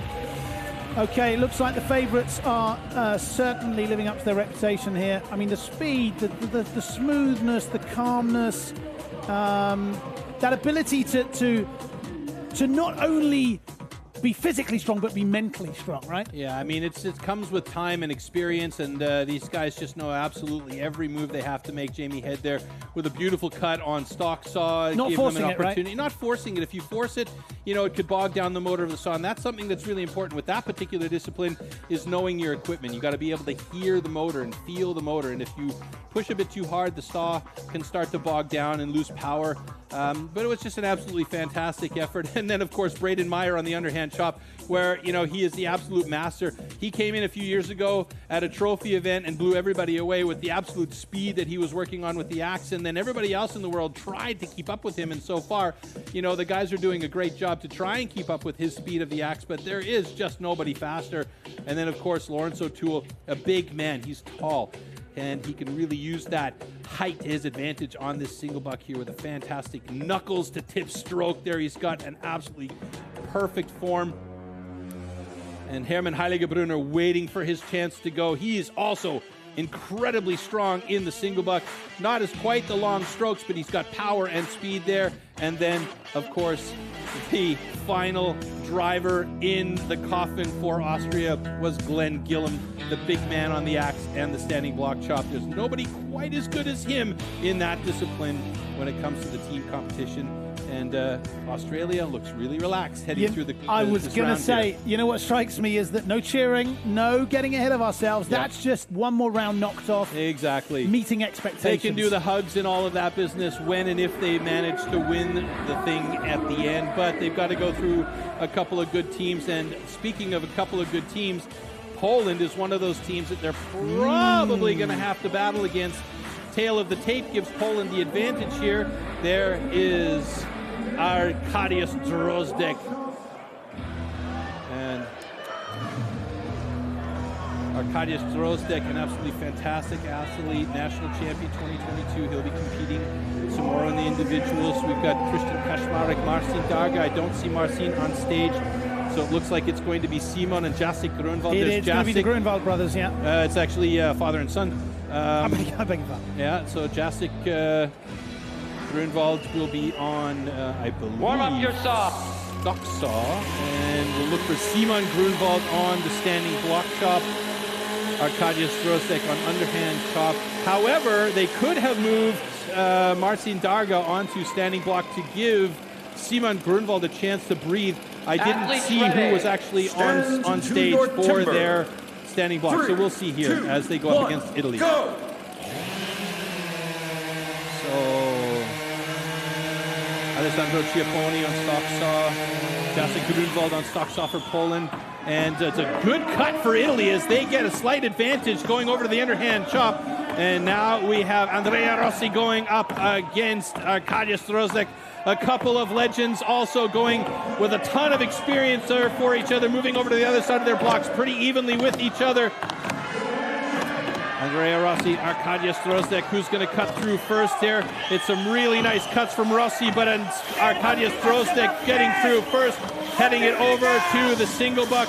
And on the single buck, we have Miki Delpine pushing hard. Chiapponi giving him some support. There it is, Simon Grunwald.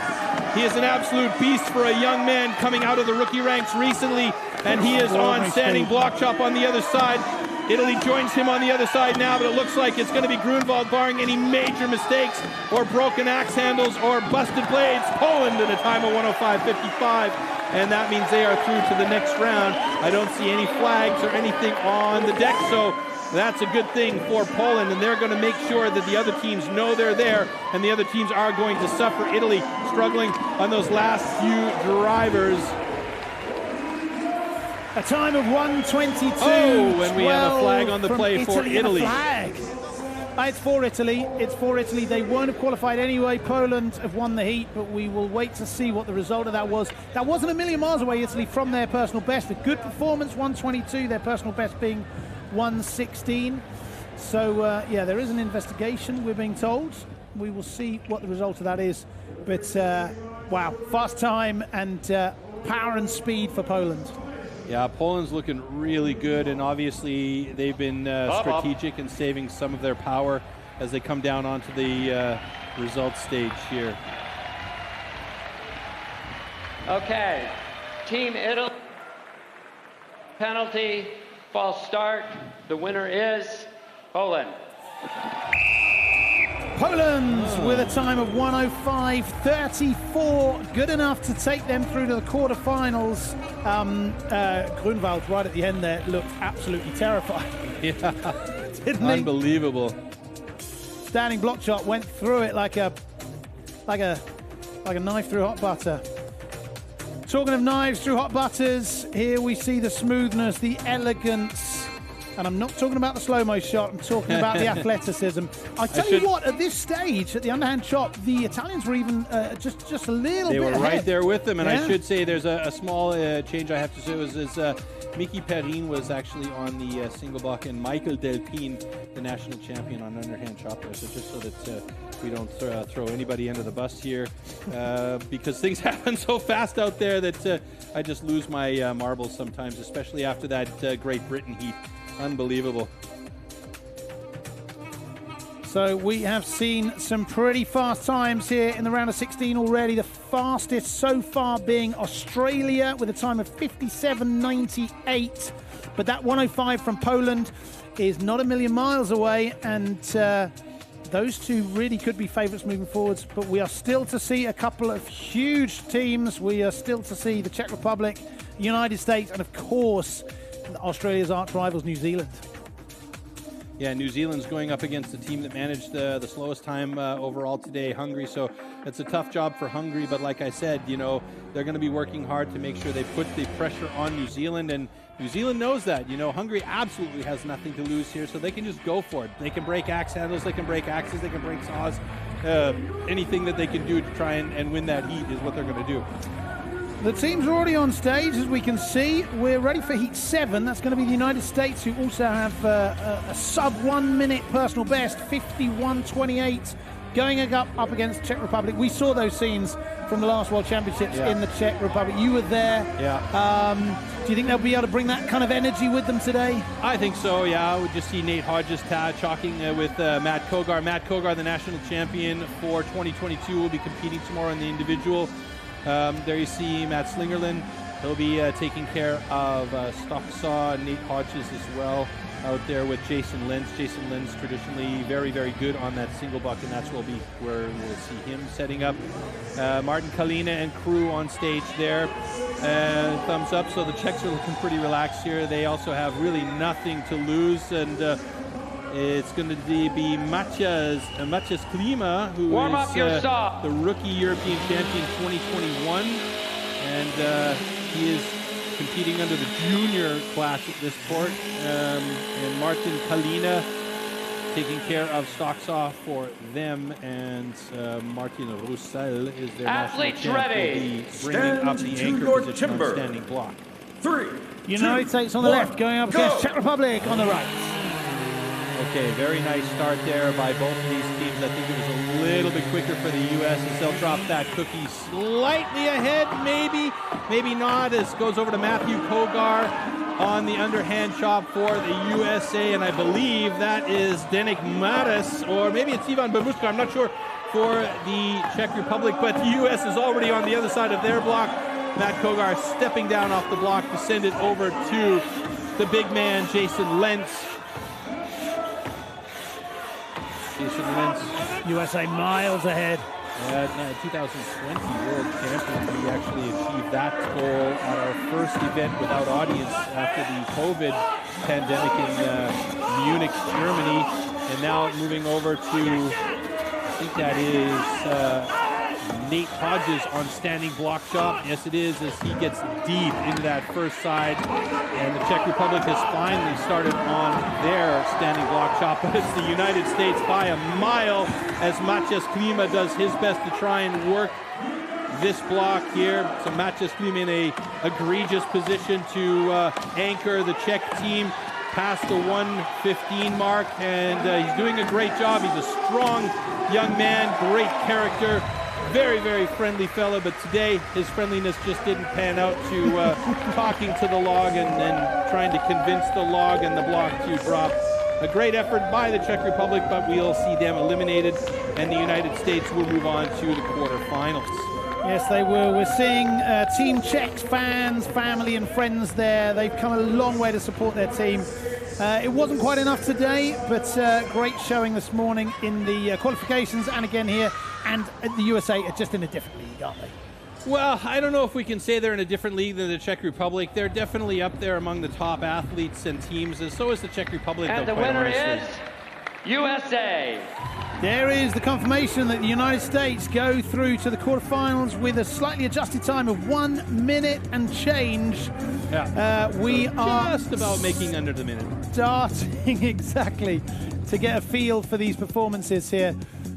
Oh, a bit of a bobble there, trying to get... missed that live. The problem is the chain brake is right there next to the handle, so if you're reaching down in the pressure of a competition situation and you grab the chain brake instead of the handle, then you got to re-grab, and if you put the chain brake on, that's tough because you got to turn it off. And yeah, it's just... there's so many things that happen out there, and that just comes from time and experience. But what a great job by the Americans. They really, really put the pedal to the metal in this one. Matt Kogar there with a fantastic underhand chop. Jason Lentz, of course, doing a great job on the single buck. And Nate Hodges anchoring that team to a good win as we take a look at the single buck for the Czech Republic there. The concentration and just the power that these guys are putting into He wants that, doesn't he? He really wants it. Wow. Just a great job, though. Yeah. Nate Hodges powering through that standing block chop there, sending a bit of a statement to the rest of the teams out there. The United States go through. Might this be their year? They've been the nearly men several times here. 4-time silver medalist. Always a bridesmaid, never a bride. Well, exactly. 5-time bronze medalist. Maybe 2022 is their year. We can see the crew here up on stage We had a team photo taken this afternoon between the qualifiers and the main event. There were so many people on stage. It is remarkable how many people are involved in the STIHL Timbersports event here. And I tip my metaphorical hat to all of them for the wonderful job they do. They charge on. Sometimes you don't even see them. They charge on the stage. They get everything ready like a team changing tires in a pit lane. It kind of reminds me of. That's the best description for it, and I mean, and without them, this event would not run, because they have to clean that stage to make sure it is safe for the athletes to be out there, especially with all the things that are happening out there at any given time. And there we see the last two teams from the round of 16 getting ready to go. New Zealand going up against Hungary. Of course, all of the tools being used on stage to clean it and prepare for the next teams are, of course, produced by STIHL. The atmosphere in the arena is, I think I would describe it as ready to explode. You know what I mean? Yeah. There's, you could say that. Yeah, it feels like something's going to come. It's building up. We've got 3 more rounds to come, of course. We've got the quarterfinals, the semis, and then the finals. Let's see who will be the last team making it through to the quarterfinals. It's Heat 8, and it's New Zealand. Very possibly one of the favourites, going up against Hungary, who had the slowest score in qualifying this morning. Might we see a sub 60-minute time here from New Zealand? 60 minutes, definitely. 60 seconds. I beg your pardon, 60 seconds. It's definitely possible. Do you think it'll be under 60 minutes? Yeah. 60 seconds. I would say it's definitely going to be under 60 minutes. And then we see Jack Jordan and Shane Jordan out there on stage getting ready to go. There we see Istvan Juhas, Denke Strubel, Josef Strubel, Rene Kamvazi, the 4 guys that were going to be competing for Hungary. Your Hungarian accent is very strong, Troy. Thank you, I appreciate that. But these guys know, and just a quick look right there over to the New Zealand side. He knows. These guys know. They've got a real battle on their hands here. But like I said earlier, you know, for Hungary, it's all or nothing. They don't have to worry about, let's save some energy. Let's just get to the next round is the only thing they're thinking about. Warm up your saws. So we're looking at one of the competition favourites here on the left in black. New Zealand has taken the last couple of practice swings, going up against underdogs in the red, Hungary. Big man Adam Lowe will be starting it off for New Zealand on stock saw. Stand to your timber. 3, 2, 1, go! Nice even start by both sides. Ooh, that's a big disc for Hungary. Very nice cut. Dead even as they move over to the underhand chop. And it looks like that's Jack Jordan on underhand chop for New Zealand. Young man is absolutely fantastic. We saw him do well in the trophy format earlier this year in Vienna. Let's see, I mean, he's well ahead there as he's through. I don't know, you can hear the saw in the background. Yeah, you can hear the saw in the background as they've already moved over. And that's Jason Wynyard, an absolute master with this discipline here. He'll be competing in the individual championship tomorrow, aiming to get his 10th world championship, if you can believe that. He's had it 9 times in New Zealand. Shane Jordan now moving over to the other side of his block. This is going to look good. They're not going to have a sub-minute time here, but they don't care as long as they get through to the next round. And Shane Jordan drops it in 105.99. Hungary just getting on to their single buck right now. That's the New Zealand fans. The All Blacks fans are out there in the stands giving a big round of applause. And now Hungary will move over to the standing block chop. The time is running down for them. They want to try and get a time here. If they get to 2 minutes, that's going to be a DQ for exceeded time. Come on, Hungary. But he's looking good here on this standing block chop. He's got to get through that. That thing is wiggling and waggling, though. The whole block in the stand. And Great support from the crowd here. Every hit they're screaming, though. That's fantastic. I love to see that. 15 seconds to get that thing done. Come on, buddy. You can do it. Get through there. Get your time for the team. Come on, couple Ferris. more drivers should do it. Son. Come on. You Come can get on, it. Ferris. You're nearly there, buddy. Yes! Yes! There it is. 55.97. Great job. Wonderful, wonderful. Congratulations to Hungary. They made it through to the round of 16 today. And they put up certainly a great score for them, and they got under 2 minutes. They got their numbers on the board, and that's going to be a huge achievement for them. Also, though, a huge achievement, and another one of those kind of subtle statements from New Zealand. We're still here, dear Australia. We're still here, United States. New Zealand are not yet on the plane home. That was heat 8 of the round of 16. We're going to see New Zealand, barring any surprises from head judge Rich Hollett here, through to the quarterfinals. And the winner is Team New Zealand. Yes, it is. With a time of 105.64, New Zealand join Sweden, Australia, Canada, Poland, Switzerland, the United States, and Great Britain in the quarterfinals of the 2022 STIHL Timbersports World Championships. There we see Adam Lowe, the big man, with a nice start cut. He lifted that saw pretty high, actually. I think he probably wanted to get a more efficient start cut there. Probably would have made their time a little bit faster, but nevertheless, he had a good, clean cookie. What I was impressed by there were how thin the cookie was for the Hungarian side. They did a fantastic job, and it was a good battle for them, absolutely. So here we can see the results. Oh, they went away again, unfortunately. We saw them briefly there. You had to blink a bunch of times to get it remembered on the back of your retina. You can see Jason Wynyard absolutely in top form. This is the best shape I've seen Jason Wynyard in years. He is absolutely fit.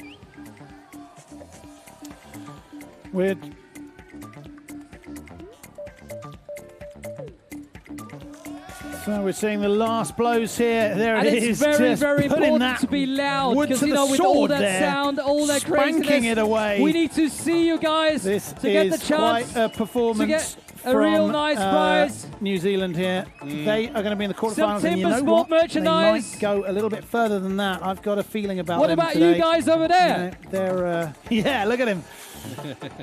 Pounding his chest in support and in happiness.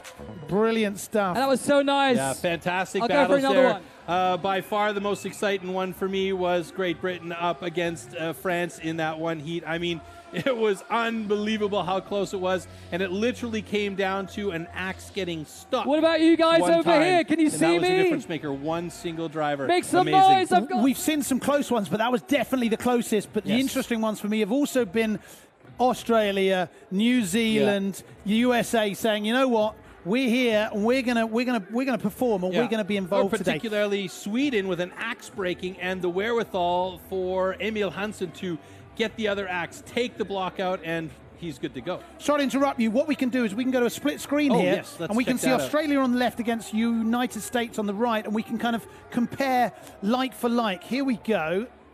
So they weren't in the same heat together, but we've lined them up against each other. Australia. The two fastest here.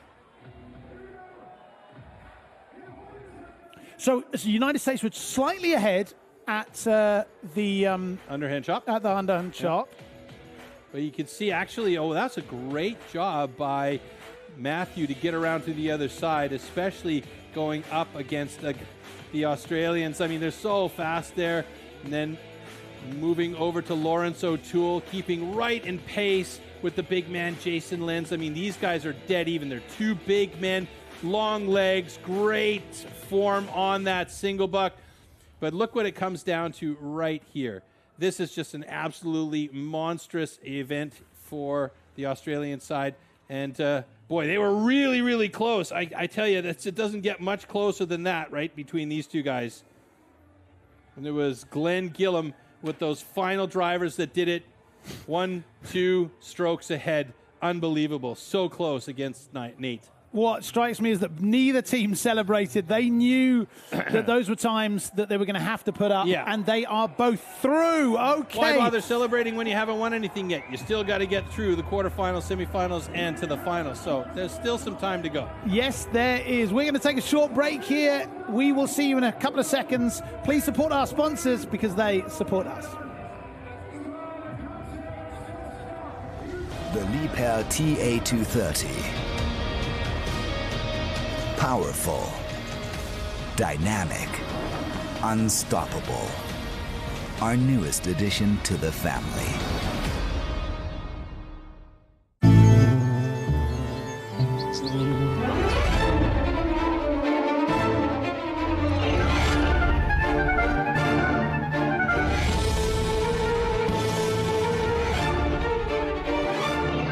Cordless power by STIHL, only from approved STIHL dealers.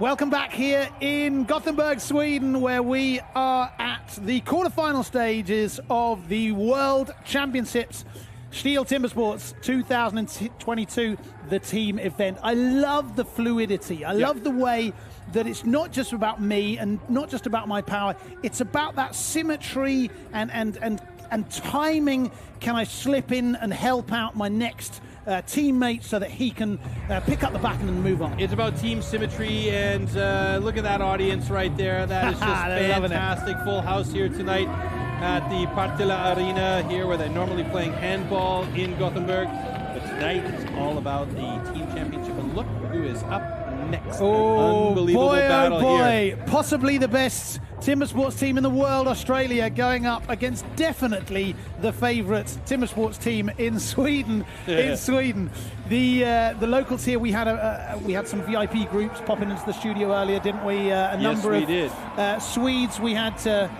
people from Belvision, for example. They reckon that this might be Sweden's day, but if they're going to win it, they've got to beat Australia. On the right, we see there on the screen, with an extraordinary personal best from way back in 2018, 45-10. Whether that will ever be beaten, let alone today, remains to be seen. But Sweden are going to have to pull out the performance of a lifetime to get past Australia here, aren't they? Absolutely. I mean, they are really, really in tough now. They've had a bit of a rough draw going up against Australia here. So, yeah, they've got their work cut out for them. So you saw 6 teams on the screen, 6 names on the screen for Sweden just a moment ago. Teams can bring up to 2 substitutes with them, but then only 4 can compete, of course.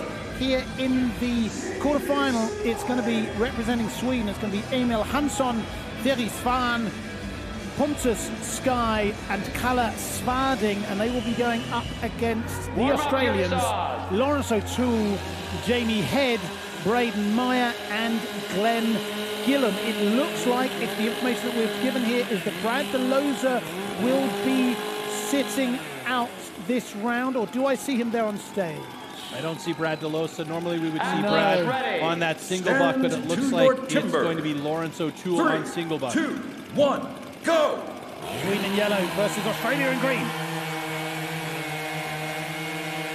There you see Jamie Head on the cut for the stock saw. Moving over to the underhand shot. Ferry Swan get that stuck right away, and you don't want to do that up against the guy like Braden Meyer on the underhand shot. Braden Meyer moves over to the other side of his block quickly. Ferry Swan stuck again. He's in trouble now. And now waiting for that block to split. Braden Meyer's done it, moving it over to Lawrence O'Toole on the single buck. Single buck is Lawrence O'Toole's absolute discipline. And there you see Ferry Swan struggling, still battling. He is a fighter. He wants to get through there and give his team a chance there. But now they've gone over to Glenn Gillam, as we saw with Glenn Gillam and that big banana axe of his. He gets through those blocks like hot knife through butter. And now Emil Hansson will take his shot at that standing block chop, as Kalle Svarding got through the single buck pretty quickly. But Glenn Gillam, boy howdy, I tell you, there's not many people that are faster than him, and Sweden gets knocked out by Australia here. A tough draw for the Swedish side. Really good job though by Sweden, as they're getting a ton of support from the audience. Emil Hansson, one last driver should do it, drops the block. But the time for Australia, 57.06, absolutely fantastic. A great effort by Sweden, a bit of a rough block for Ferry Swan. Again on the underhand chop, he just struggled through that one a little bit too much. He has sadly not had a great day, has he, for his standards? It's been rough for Ferry, to be honest with you. He is definitely better than that, but you know, sometimes the wood gets you and sometimes you get the wood. So that's the way it goes, unfortunately. And Ferry Swan and Team Sweden will be eliminated, but the guys are giving each other big congratulations on stage. So that's something that we absolutely love here. And will continue to try and promote is that camaraderie among the athletes, which is always good. So let's see what Rich Hallett has to say. And here. the winner is Team Australia. There's the confirmation that Team Australia go through to the semi-finals with a relatively terrifying time of 56.78. Yeah. Season's best, by the way, that time. Season's best. It is a tournament's best today as well. And don't look now, but Australia have lodged a faster time every round now. And there are still 2 to come. We are going to go over, look at that, isn't that wonderful? We're seeing scenes here of the Swedes saying goodbye, saying farewell to this wonderful audience that is supporting them here in Gothenburg. The Gothenburg locals have been wonderful to us all week, haven't they? Absolutely. You know, we felt amazing. so at home here. Beautiful city, and the organisation and everything surrounding the tournament has been fantastic. Unfortunately, it's the end of the road for Sweden today, but it means that we get to see Australia at least one more time. Yeah, they're going to go on to the semi-final. You could see Ferry was just really struggling through the block here. He's so good in this. He's so quick. He's very similar to Braden Meyer in respect of how quickly he can move the axe. But, you know, he got through on this side. He's accurate. He's good at cutting, but it just wasn't his day. And you can see Braden Meyer there just absolutely calmly working his way through that block. Steps down, doesn't even look back. He could see that Lawrence O'Toole started working that 2-meter long cross-cut saw. So efficient, knuckles to tip. Each stroke is very, very good and strong. And then, of course, Glenn Gillum with those fantastically heavy blows from a big man on the standing block chop. There's just no stopping Australia today, it seems like. Wow, look at that, the power. Huge. Okay, Australia will be going through to the semi-finals. Sweden will not. We see here a clip from just a couple of seconds ago saying farewell to their crowd. We can go to an interview with the Swedish team. Guys, things are getting crazy here in Gothenburg. I've got goosebumps. Sweden has to say goodbye, but to lose against the 6 times team world champions Australia, that is not a disgrace, is it? Yeah, it's great to be here, but it's sad to lose. But we did what we could, and very, very big thank you to all the crowd here. It's a really amazing crowd and a really amazing spirit here. It was so much fun to watch you guys smiling all the time. I mean, look at this. Everybody just stood up, and I'm sure they're going to stand up again to say goodbye to this Swedish team, right? Yeah, hopefully there's a good crowd and cheer on for the other guys as well. What was your special moment for tonight? I mean, you have to get ready for tomorrow. Yeah, I need to reload for tomorrow. Yeah. I hope you're coming back, the audience. So is everybody going to be back to support Sweden in the individual world championship? You want to show us your Swedish flags one more time, Gothenburg? You want to maybe get up and say goodbye to this fantastic team? Thank you so much for your big support, Matt and Troy. You just gotta love this. Unbelievable. Thank you so much. Team Sweden, ladies and gentlemen.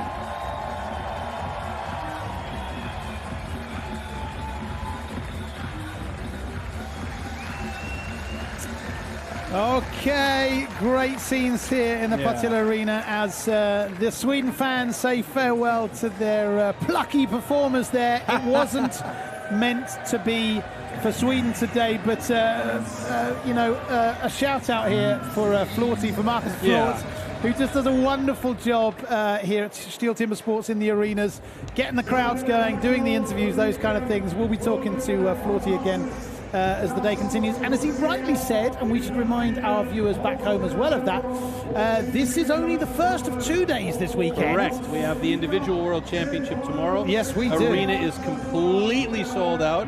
It's going to be nuts to butts in the arena tomorrow. So I think that it's going to be a good time for the individual world championship, where you get to see these guys on stage one by one.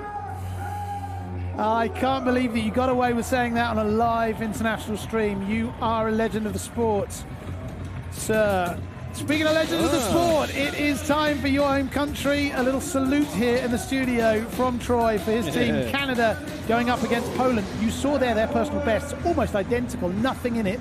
Very, very close. That's right. For both of these teams, it's going to be an all-or-nothing situation. For Nick Russell, Ben Cumberland, Marcel Dupuis, and Jeff Larkin, it's going to be going up against an incredibly strong team from Poland.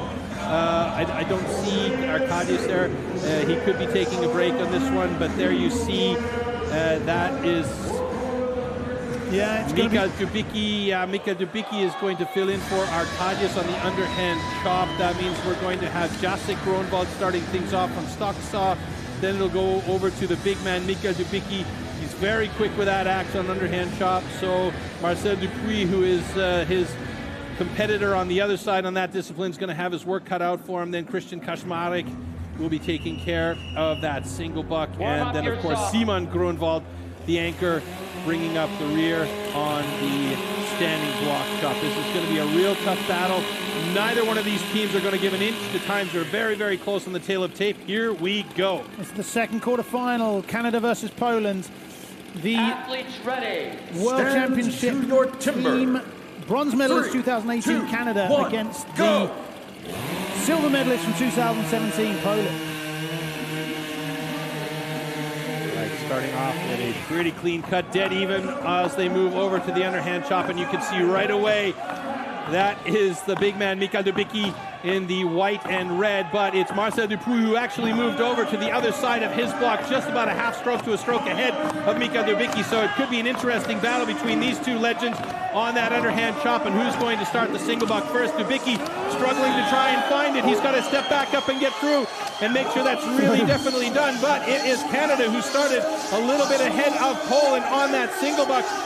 It's going to come down to a very close race then, I think, between Ben Cumberland on the standing block chop as he gets going. And, oh boy, this is going to be a good one. Simon Grunwald, who is super strong in this discipline. Cumberland got a bit hooked up as he moves over to the other side, just about even with Simon Grunwald. Who's going to get through there first? It's going to be very close between Canada and Poland. Oh, it's Canada!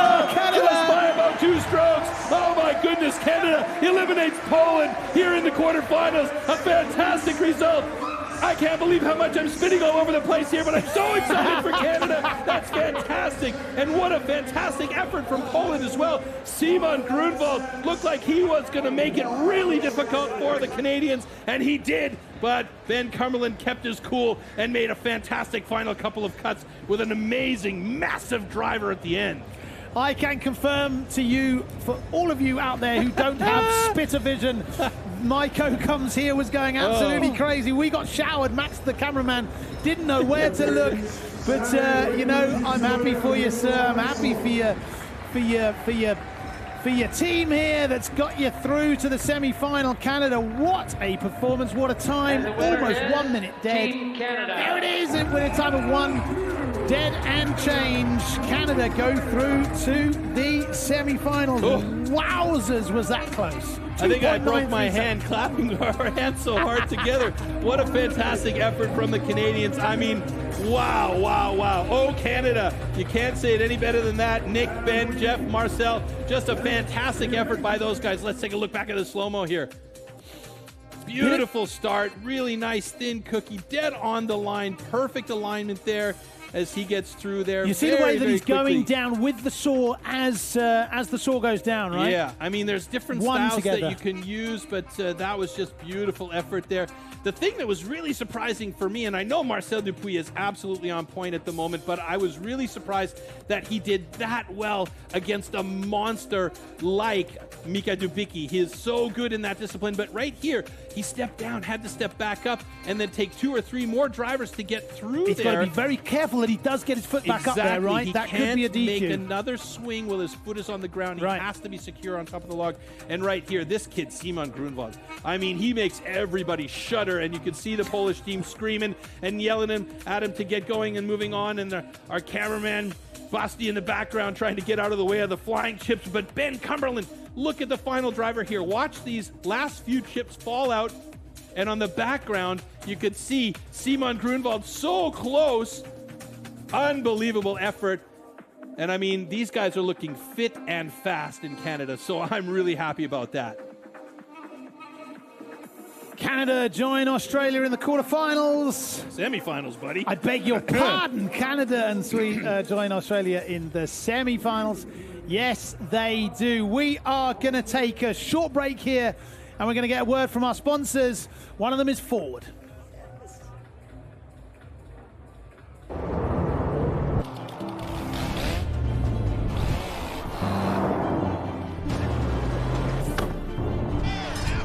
If you could buy, I'd buy Spitzer Fish.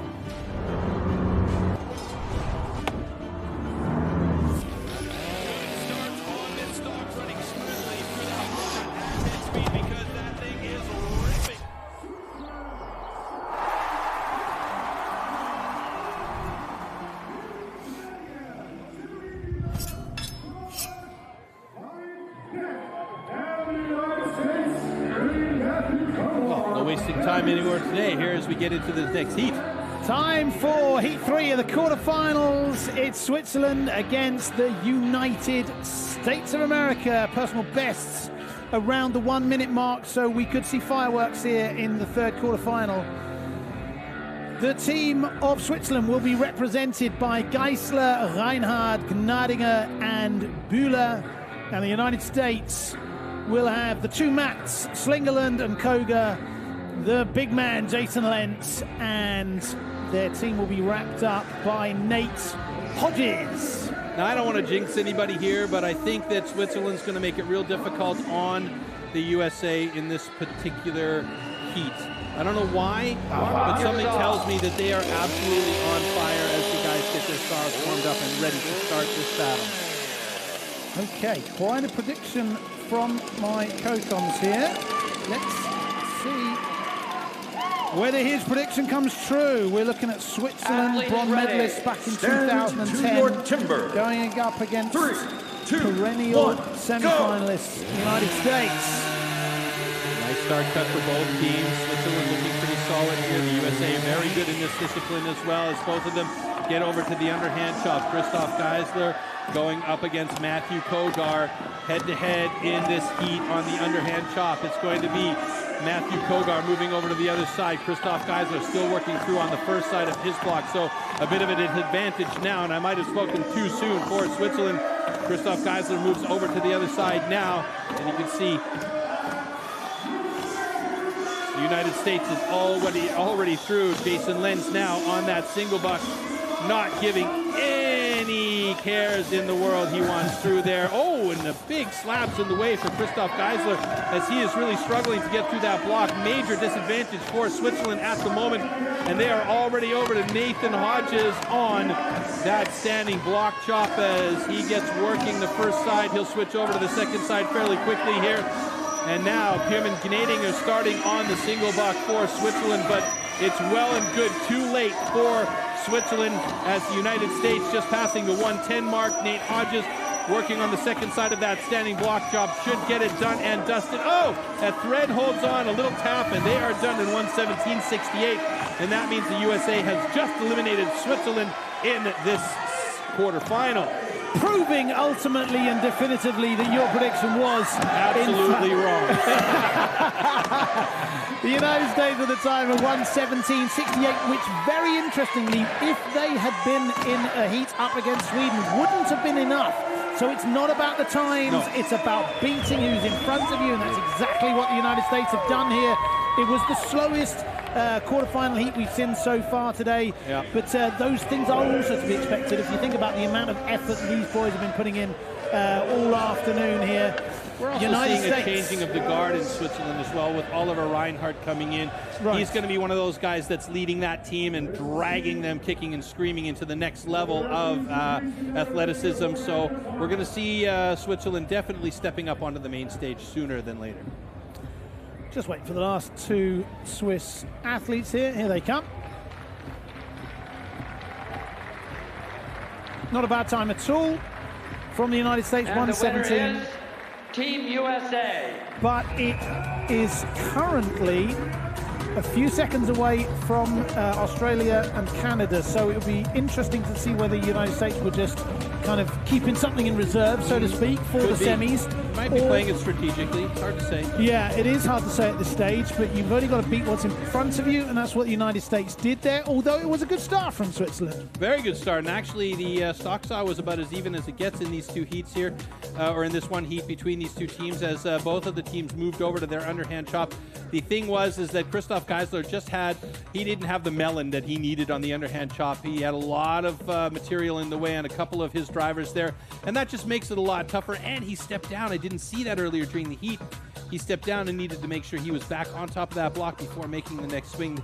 And there you see Jason Lenz, whose arms are as big as my calves, and I mean, as absolutely massive man right there. You know, he just made short work of that single buck. And you can see there in the background, Christoph Geisler still trying to get through that block. And it's not by fault of his own skills and abilities. He is absolutely a fantastic athlete, but he just had a block that would not release. And there are the final drivers from the American side. Look at the splits just flying out there. Just absolutely taking chips off of that block like crazy. And the final driver right there. And here's the thread that's holding onto it. And she's like, this is dumb. You know, the power of this strike right here, that's about the power that I would hit it with, I think. you and me both, if I could control the axe nearly a quarter as well as these guys could. So brace yourselves, people. It's the quarterfinal that everybody's been waiting for. It's New Zealand. They almost certainly don't have a chance, going up against the mighty Great Britain. I am joking, of course. New Zealand are one of the favourites here, but Britain have done an absolutely massive job to get themselves in the quarterfinal. They have, and that heat against France was so exciting. Are they going to make it exciting in this one against New Zealand? I certainly hope so. Wouldn't that be great? Wouldn't that be great? Can you imagine they eliminate New Zealand, the amount of confidence that would give them? Stop it. It's been a pretty turbulent year for Great Britain, so let's see if their timber sports athletes can raise the morale back on the island a little bit. We've got Huff, Turner, Redmond, Penlington and Penlington going up for Great Britain against Jordan, Lowe, McDonald and Jordan for New Zealand. Is Jason Wynyard, according to our data here, not going to be competing? That was him there. He is on the stage. He is on stage. That's his discipline. That's absolutely his discipline. That single. Why would you not have Jason Wynyard on stage? No, I mean, in this situation, he wants to make sure that he's on stage. He is, like I've said, he is looking as fit as I've ever seen him. Obviously, he lost a few kilos. He's strong. And, I mean, the determination on his face is that he just wants to have that 10th World Championship title, and he wouldn't mind adding a Team World Championship title to it either. 3, 2, Great Britain in blue on the left, going as New Zealand in black on the right. Clean start by Terry Hoff for Great Britain on the left-hand side. That's close, going into the second discipline. Yeah, it's nice. It's a bit of a stick there as we see Jack Morris on stage now in the underhand chop. Interesting choice to put the former rookie, or I don't know if he's former rookie, but he's definitely there as he moves over to the other side, going up against Jack Jordan, excuse me. And now they've moved over to, look at this, look at how quickly he goes through there. It's unbelievable. Jason Wynyard is just a legend for no reason whatsoever other than the single buck, but he's so good. And now moving over to the standing block chop, Shane Jordan moving on to the other side of his, and Jack Morris still trying to get through that underhand chop. The underhand chop seems to be the crux for a lot of these guys today, just not behaving the way it should. And it's going to be Shane Jordan ending the run for Great Britain, but boy, did Britain make it exciting earlier on today with a fantastic effort. And you've got to love the way that they've been coming hard every time they get up on stage. So a great job by Great Britain, and they can be proud of how they've performed here today. And New Zealand is one step closer to going head-to-head with Australia. Will it happen again as Glenn Penlington works his magic on the block to try and get through that in under 2 minutes to get a time logged in. Getting wonderful support from the crowd. Yeah, and I mean, look how accurate his drivers are. No steps at all. Beautiful hits, so clean. Yeah, that is a fantastic finish for Glenn right there. Great job, Glenn. Great job, Great Britain. Well done. Sub 140 time. Not bad at all. but unfortunately a country mile away from the extraordinary performance from the New Zealand team. Yes. That was another lightning time, 1 minute and 0.5 seconds. That's about as close as I think our computers can get to the 1 minute mark. New Zealand, wowzers, they are here to win it, aren't they? They are, absolutely. So a great job by both of these teams, and you know, Bill Huaki back home can be proud of how his guys performed today, because they really did do a great job on stage. And the winner is Team New Zealand. Congratulations, Team New Zealand. We now have our 4 semi-finalists. New Zealand joined the United States, Canada, and Australia. Wow, it's, you know, when you start the day with 20 teams and then you see a couple of surprises in qualifying and you see, I don't know, a Ferris fan from Sweden slipping up, and you see a couple of unexpected things, you wonder who's going to make it to the semis. But it turns out that we've got some of our favourites here. Australia, Canada, United States, New Zealand, they're all here in the semis. Yeah, and I mean, we do have 4 really strong teams going into this semi-final here with Australia, Canada, United States, and New Zealand. And I mean, not really any surprises there as we take a look back at the slow-mo here, which was just a fantastic effort from both of these guys.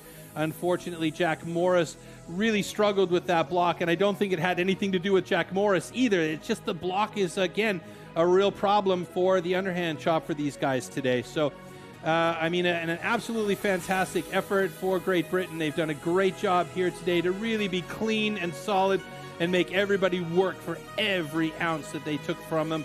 And again, Shane Jordan finishing things off really, really nicely here for New Zealand with his last few drivers and some nice big slabs and chips coming off of that block. And again, you can see the accuracy of these hits here as he is so clean with the cuts, and we saw that from Glenn Pendleton as well.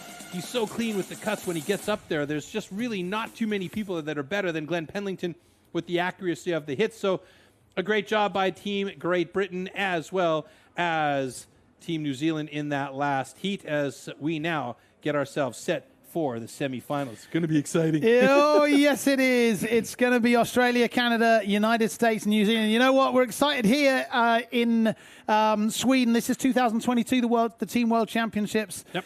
And we can see here the confirmation of the teams that will go through to the semi-final. Australia will go up against Canada in the first semi-final, and it'll be the United States of America versus New Zealand in semi-final 2. And like we just said, you could have maybe said at the beginning of the week that you might well see those 4 somewhere near the semi-finals, and they've confirmed that. It looks like that tradition is certainly there. Talking of tradition, we had the Czech Republic in 2019. We saw that amazing clip earlier. Oh, yeah. We're here in Sweden So much a good 2022. There would, of course, be a team and individual world championships in 2023. We'll be there. Will you? Herzlich willkommen, Stuttgart!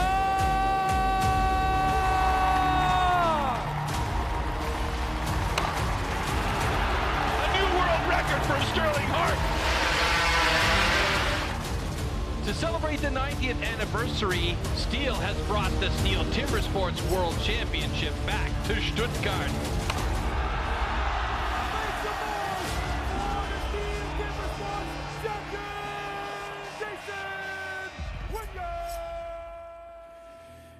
That's the confirmation. Get your tickets now. We are coming home. STIHL Timbersports is coming home to where it all began in Stuttgart, Germany, 2023. Tickets already available. The stadium here, the arena here is full. It'll be full in Stuttgart as well. I'm absolutely certain of that. So make sure you get your tickets. Troy will be there spitting over the cameramen and commentating on every bit of action. And we hope very much to see you there. Looking forward to coming home, right? Yeah, absolutely. And Stuttgart's got a bit of a ghost in it as far as world records are concerned. We saw Ferry Swan absolutely destroy the springboard world record back in 2016, I believe it was. It was an incredible day there, and so we're looking forward to be back there in 2023. But we still got a lot of action here in 2022, and we're going to take a look at split screen, I believe. Yes, right now. we are. Okay, let's see the two teams up against each other. This is Australia on the left in green, and of course New Zealand in their infamous black shirts. Australia with a better right start on that stock saw, but New Zealand was quicker on the stock saw cut with Adam Lowe doing a great job there, and you could see down on the bottom of the screen are two athletes on the underhand chop, and the speed is just insane. And no, you're not looking at sped up footage. That is actually how fast they're cutting those blocks. It is insane. Now, here we have on the right-hand side an absolute legend on the single buck. On the left-hand side, a gentleman that is getting close to or is already at legendary status. I mean, both of these teams have a bunch of guys that you could call legends. It was just an incredible battle. Now, this wasn't the head-to-head that we saw earlier on, but this may be the head-to-head that we see later on, depending on how the USA or Canada does against their respective partners on stage. And those last couple of blows, just absolutely fantastic. So there we go, getting ready for Canada or the United States. Oh, excuse me, it's Australia, Canada. Yes, it is. I've got that twisted on my pace. No, it's okay. The semi-final, heat one of the semis is Australia versus Canada. I mean, the extraordinary thing now is, of course, the rest times, or the non-existent rest times. Non-existent rest times. They've just been brutalizing it in the quarters, and now they're out there again. And now you really got to call on all of your reserves in these last two heats here, because you need it to be able to go on to the final and then the small final. I would have loved to have seen here in the semi-final Australia, New Zealand against each other, and a battle of the 49th parallel with the Canada and the United States against each other. Okay, I see the symmetry there. What I honestly wouldn't mind seeing is sending the Australians and New Zealand team home and having the USA and Canada battle in the final. That would be quite okay with me as well. Well, it really is. We've got everything possible here. It could be Australia, New Zealand in the final. It could be Canada, United States. It could be something else altogether. These are short and small dividers that separate possible finalists here. It could be seconds, it could be hundreds of seconds. This is the semi-final, Australia versus Canada. Good start on the stock saw. Let's got that cookie down. First bang on with each other. And there we go. Marcel Dupuis up against Braden Meyer. Braden had a little bit of a stick there, decided to jump over early, and Marcel Dupuis definitely keeping up with him. Braden Meyer through quickly, and now they're moving over to the single buck. It's close, very close. Very close. It's looking like Brad DeLosa is doing a great job on the single buck, but he's through quicker and giving that option now to Glenn Gillum, who is a fantastic anchor man for them. Moving over to Ben Cumberland. Glenn Gillum moves over to the other side of his block. Ben Cumberland yet to move over to the other side of his block. And that's looking close for the Australian side. Glenn Gillum is going to do it, and Australia eliminates Canada. I wouldn't call it easy, because Canada definitely kept up with them. But the last couple of drivers for Ben Cumberland, who is also looking fit and fine, is not quite fast enough today. So a great job by Australia to take out a what you could say is a rival, because Canada has had the silver medal in the past, but this time it's just not happening for the Canadians. So I'm not going to say I'm gutted, because they've had a fantastic effort here today. A really good job by Team Canada, but Australia, as we've seen from the get-go, are just on another planet altogether. Commiserations to Canada, who go out with a really strong time of 55.60. That would have won any other heat this evening, but it wasn't good enough against the remarkable Australians with, wait for it, a time of 50 seconds, .06. Quite remarkable sportspersonship here in the arena. Australia, the favourites going into this. And the winner is Team Australia. Will go into the final, because the decision has been confirmed by Dr. Rich Hallett. Season's best, there it is. SB. But it's interesting to note that Canada stepped up to the plate and got their time under a minute here, even with the conditions of the logs as they were. So they really, really did keep up right with Australia all the way, as we take a look there really quickly at Jamie Head on that stock saw. Full concentration. Nice angle on his saw there.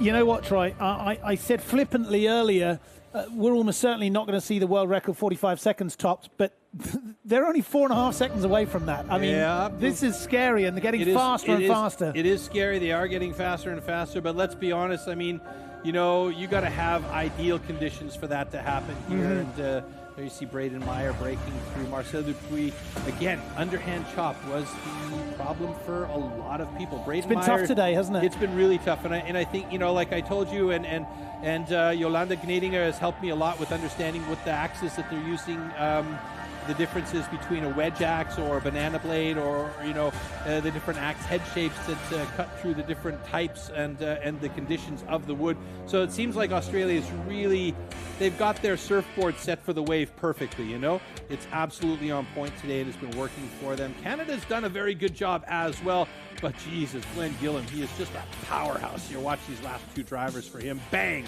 out into the left field with that block. It was done and dusted. No major celebrations again from Australia, but you could see they're a little more animated every time they get to another round, and there, that little fist pump from Glenn and giving everybody a quick five, and they know they're moving on to the next round, and that's going to make it very interesting to see who is going to be joining them. Is it going to be New Zealand, or is it going to be the United States? This is the final semi-final of the World Championships, the team event here in Gothenburg, Sweden. We've got two more teams who could maybe take that final place in the final and go up against favourites Australia. It's the United States and New Zealand's personal bests of 1 minute .74, 1 minute .05. Just and I really like that. I really like that that New Zealand the logo. The logo. That's great, very isn't cool it? with the crossed axe and saw and single butt. Yeah, very cool. That's definitely cool. Very cool. The New Zealand designer's done a grand job there. Definitely, this could go either way. I mean, this you called it earlier. I'm not sure you could call this one, right? No, it's just too hard. I mean, Tale of the Tape has these two teams so close together. It's bananas.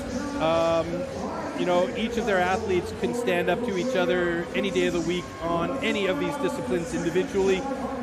It's really, I think, mostly this is going to be about making sure that you're just focused and you're staying absolutely on your job and not worrying about what the other guy on stage is doing, except for making sure that you don't start too early into your heat.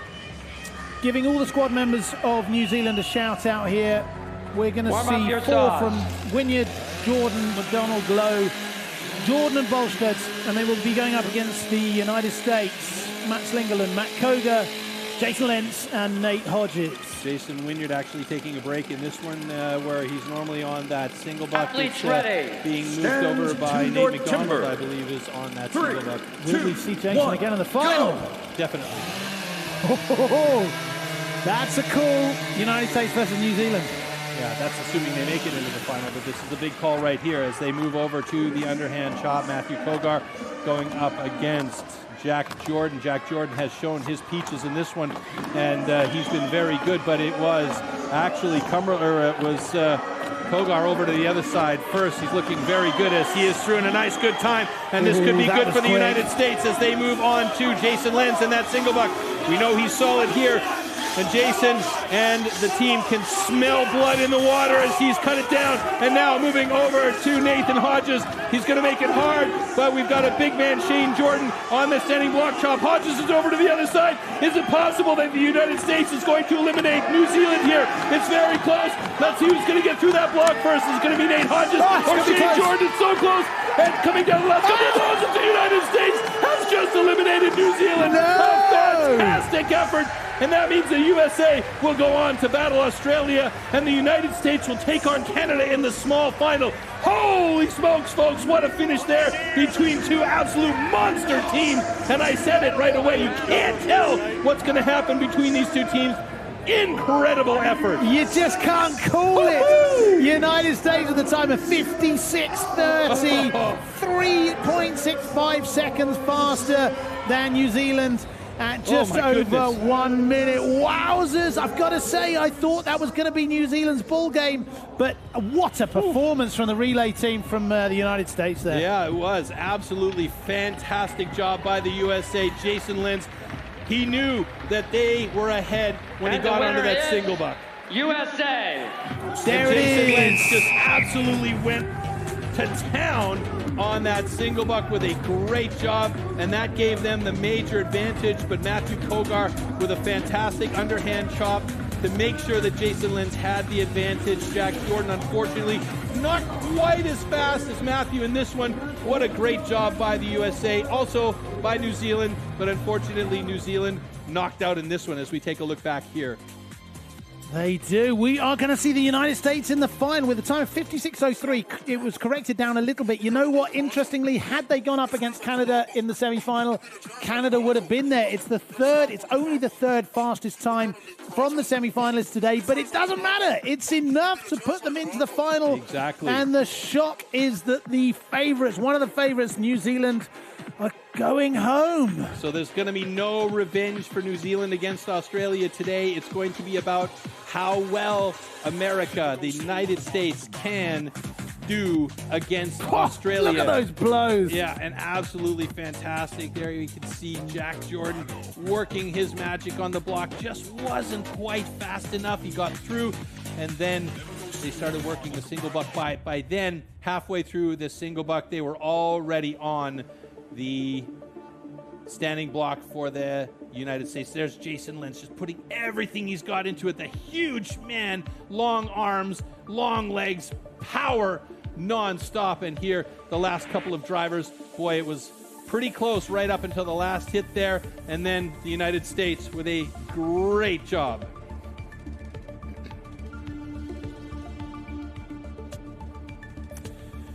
We're seeing the fans here trying to drive their teams onwards. Just give that little extra bit of power.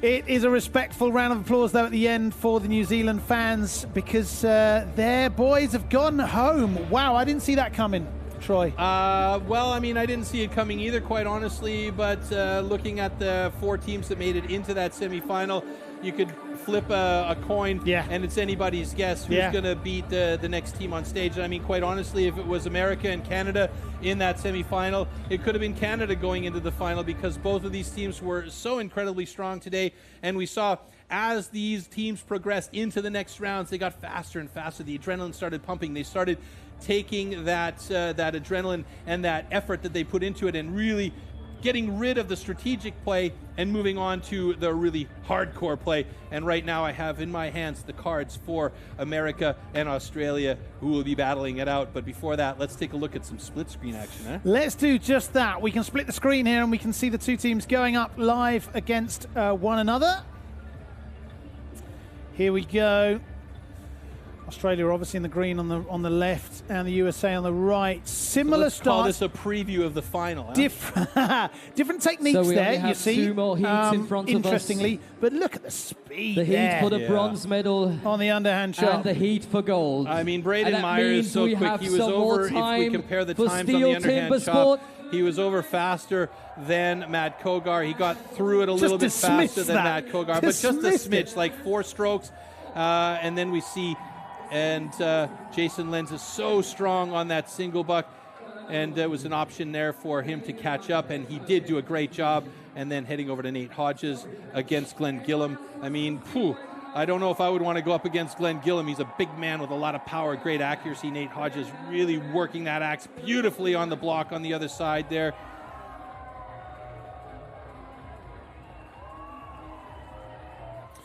You can already see the Australians there celebrating. That shows the 5 seconds or so difference and how much faster they were than the United States. The United States put in a time of 56.03 in the semi, which, as I said, actually, had they gone up against Canada, wouldn't have been fast enough. So commiserations for Canada there. Put in a really good time of 55. 55.60 for Canada. So, I mean, geez, that's really close between those two teams on either side of the 49th parallel.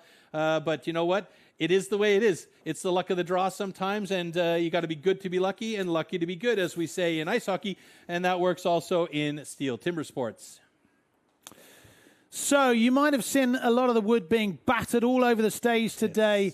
We'd like to remind you of the huge effort that we put into making sure that this sport is as sustainable as it can be. We as STIHL Timbersports pride ourselves that all wood is sustainably grown, harvested and recycled to minimise the overall amount of wood processed. After all our STIHL competitions, all the spent wood is collected and recycled right down to the wood chips and sawdust, which, for example, is converted into renewable energy in the form of wood pellets for biomass.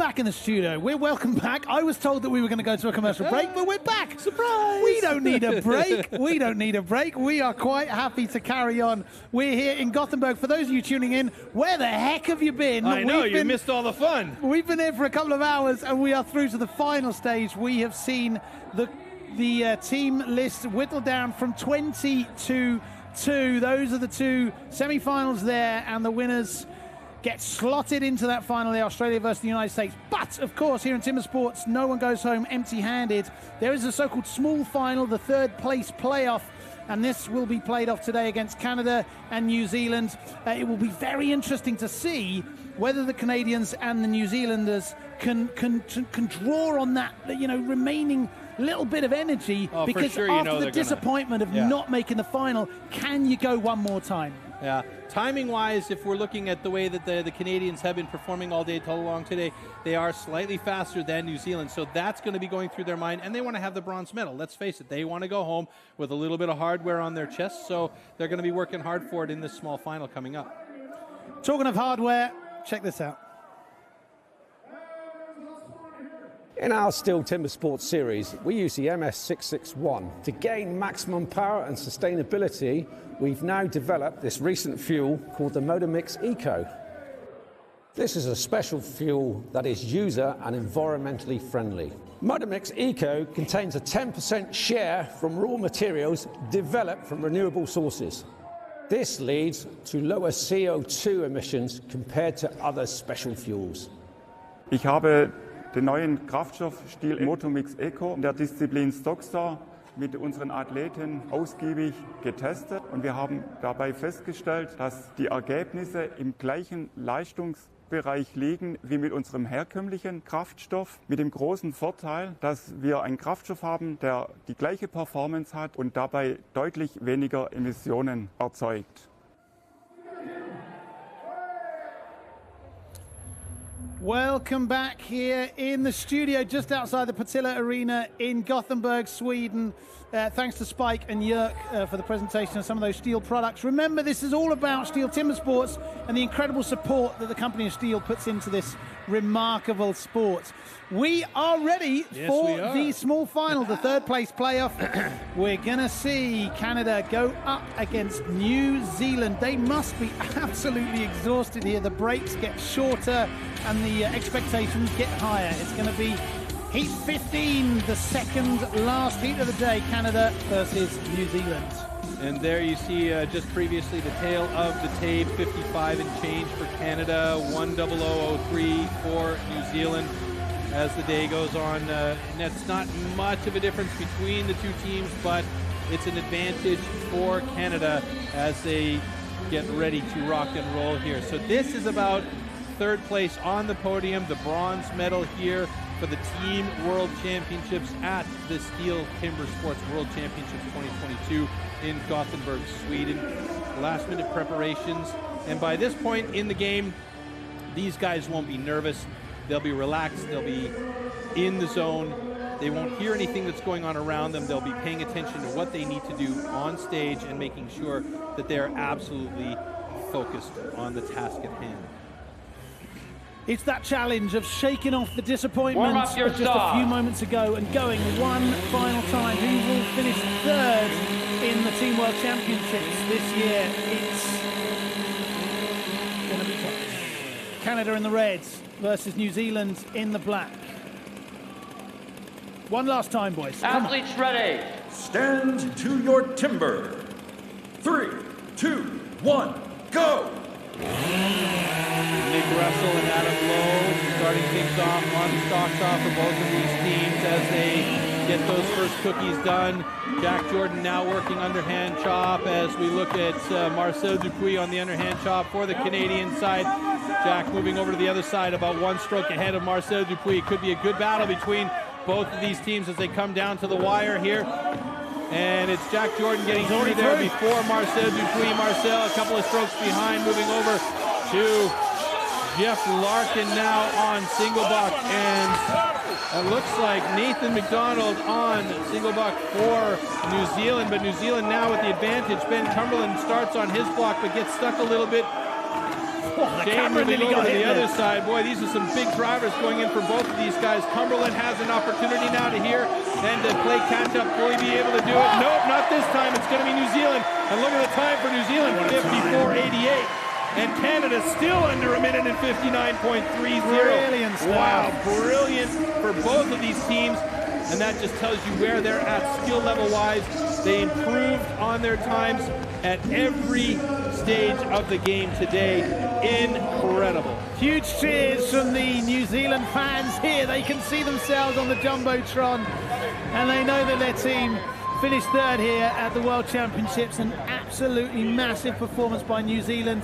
They just missed out in the semis, but they proved again with a cracking time of 54.60 here in the third place playoff against Canada that they are no mugs. Neither are your home country, Canada, though. 58.97. Yeah, I mean, that would have fantastic. won. There are some world championships that time would have won. Absolutely, so absolutely. Great And performance. we also should mention that Jeff Larkin is a late replacement for Nathan Cumberland. I mentioned this earlier on, but it's also his first time on this team and at the World. So And the he's winner really is performed well. Team New Zealand. There is the confirmation. The official times 54.6 for New Zealand, 4.37 seconds slower the Canadians. Right, we've got a chance to see some slow-mos here set up by our team. Look at those beautiful shots by the camera team, and look at the smoothness through that cookie there. So, I mean, so solid. And interestingly here, we didn't see Jason Wynyard competing in this small final. And I think probably what's happened there is that they just said, come on, it's for the bronze. We don't need to stress you out or stress your body. You're going to be competing in the Worlds tomorrow in the individual disciplines. So save yourself and make sure that you can walk home with your 10th World Championship title, but he's going to have his work cut out for him tomorrow. And meanwhile, New Zealand has done a fantastic job to get the bronze medal here in Gothenburg at the Team World Championships on day one of our competition event weekend. And you can see here just some great action there. I believe that was Nate McDonald on the single buck. And those the final driver from Shane Jordan, and Ben Cumberland just doing everything he could to try and catch up. But Shane Jordan and New Zealand just had a better lead going into this final here. So great job. Okay, we are going to go over to Florty in the arena. He's got the New Zealand team with him. Well, Matt and Troy, I'm standing to the first medal winners here at the STIHL Timbersports Teams World Championship 2022. Give it up for New Zealand!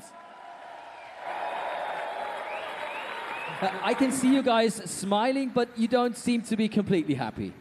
Yeah, mate, it hurts a bit not making that final, but yeah, over the moon to get come away with third place, yeah. Yeah, and bronze is nice, isn't it? What was that, sorry? Bronze seems nice. Oh, definitely. So what are you guys going to be up to today after this? I guess we'll have a few drinks with the rest of the teams and, yeah, celebrate the night. Yeah, so we're going to celebrate the bronze medal winners here in Gothenburg. Ladies and gentlemen, the team of New Zealand. Troy, Matt. Great job. Back to you.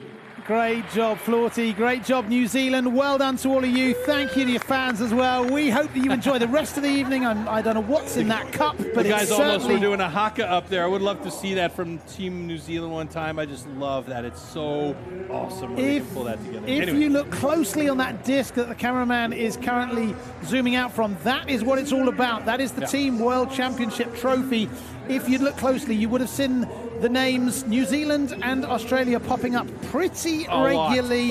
New Zealand won't be on there again this year, but Australia could be added to it again. But we may even get a brand new name on there, because the United States, after that shock semi-final win, have the chance to pull off the performance of a lifetime here in the 2022 STIHL Timbersports final here in Gothenburg. The team event, it is Australia versus the United States. So I have a guess here. Oh, do we have another premonition coming? We're not going to go premonition, but I have a guess here. I'm not gonna, you know, blow the doors off the car or anything like that. But I have a guess here, and my guess is the United States has been secretly playing possum on us for the last few rounds, knowing that they could kind of work their way up until this situation, and now they're going to show their real teeth, interestingly enough. We'll see, because what we've seen from the United States today is not gradual progression. They've been stepping it up every single time they've been on stage. It's true. And there's that trophy that you were talking about. Absolutely fantastic. And there's already 2 spots in 23 and 24 ready to be filled. I'll tell you one thing, you'd need to be a fit athlete even to lift that thing off pedestal there. It looks like an absolute monster of a trophy. Warm up your saw. These are the STIHL Timbersports Team World Championship finals here. This is the big one, everybody. It's the United States on the right-hand side in red and white going up against the pre-tournament favourites Australia. Who will it be taking home the big prize? Athletes ready. Here we go. Finals up. To your timber. 3, 2, 1, go! Oh, great grab by the United States. Australia right in there. Matt Slingerland, good cut, moves it over now to Matthew Kogar for the USA, and that's going on to Braden Meyer for Australia. Braden Meyer moving over to the second side of his block, but he's only 2 strokes ahead of Matt Kogar this time around, so Matt Kogar keeping with him as well as he can. Matt Kogar coming close to finishing it is about 4 strokes off now. Still close though. Moving over to Jason Lenz on the single buck. It's going to be It's going to be Brad DeLosa on single buck. He's done it clean and neat. And now over to Glenn Gillum on the standing block chop, going up against Nate Hodges on that standing block chop. Hodges got stuck big time as he tried to come around fast. Glenn Gillum working the second side, and Hodges is going to try and catch him. Will he be able to do it? I don't think so. It's Australia with a time of 53:24, and Australia repeats for a 3rd time in a row as the Team World Champions. Nate Hodges doing a fantastic job, but he really got stuck there. Last 2 drivers for him. He has burnt. The teams have put everything out on the stage there. A fantastic battle right up until the standing block chop. And disappointment on the faces of the American team, but they can be proud of how well they did today with a silver medal. And you can see that there is progression every time these teams get up on stage. In particular, the Americans have been really exploding in the last few years. They've had a fantastic day. They've had a great year as well, but it wasn't quite enough. Team USA sadly will have to put up with the silver medal yet again. They've been there a couple of times beforehand, as have Australia in their current position. You are looking at the team members of the STIHL Timbersports 2022 Team World Champions. If the confirmation comes from the referee, Australia will be the champions for 2022. Lawrence O'Toole comes up on stage to join his teammates for the call from Rich And the winner Hallett. is Team Australia. There it is. Australia with an extraordinary time of 52.96 are crowned the STIHL Timbersports Team World Champions for 2022, and wow, didn't they deserve it. And they got faster once again. Unbelievable time, 52 seconds. That every time that they've clocked up today was under 60 seconds. That is extraordinary sportspersonship. And we saw skill, we saw stamina, we saw drive and determination. Worthy winners, right? Absolutely fantastic job. A little bit of a delay right there on that stock saw, which was a bit strange, but yeah, okay, he had a good grab getting it up there, and he has a different style of pulling it up. He grabs the handle first, then gets his finger on the trigger, so that may be where the delay came from. On the underhand chop, I mean, really, there's just nobody that's much better than Braden Meyer on underhand chop, and he moved over to the other side really quickly.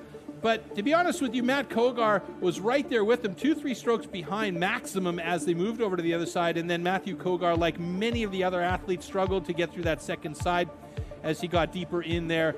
And it just had a little bit of a sticky time, but he did get through there nice and clean and sent it over to the single buck. And a really good effort by the Americans to make sure they were in the mix the whole way. Jason Lenz doing a great job for them on the single buck.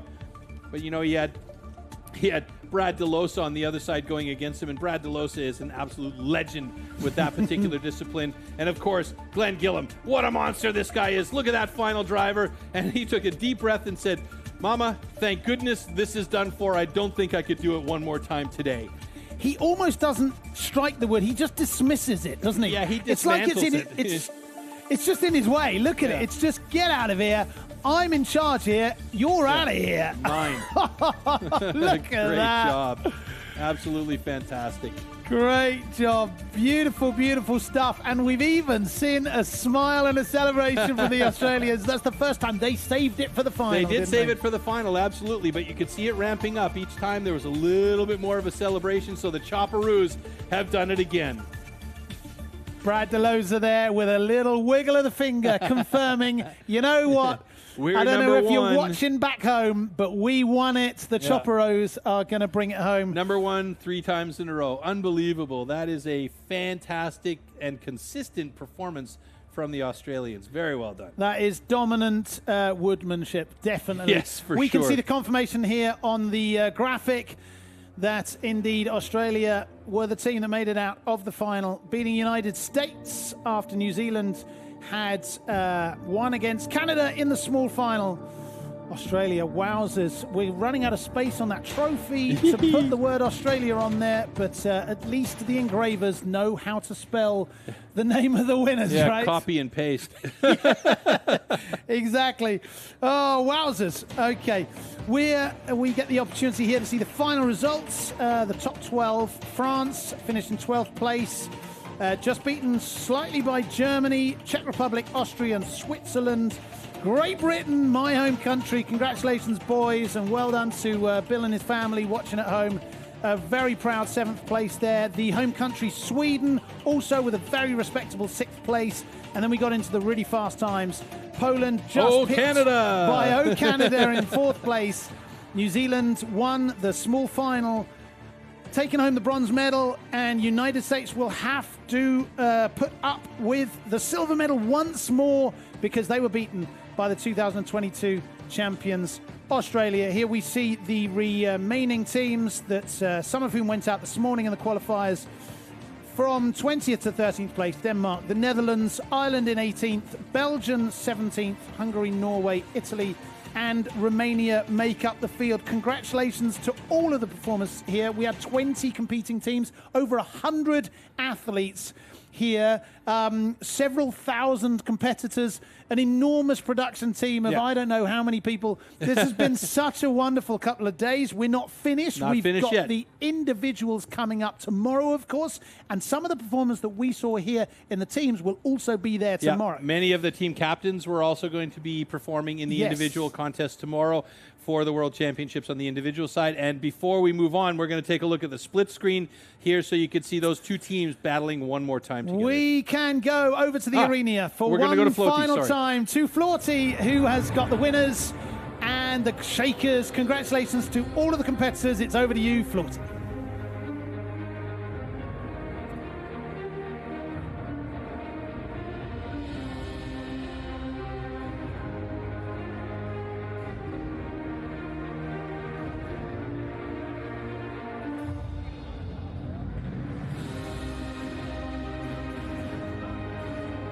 Ladies and gentlemen, boys and girls, we are ready for the prize-giving ceremony. We're going to start with the bronze medalists. Please put your hands together for the team of New Zealand.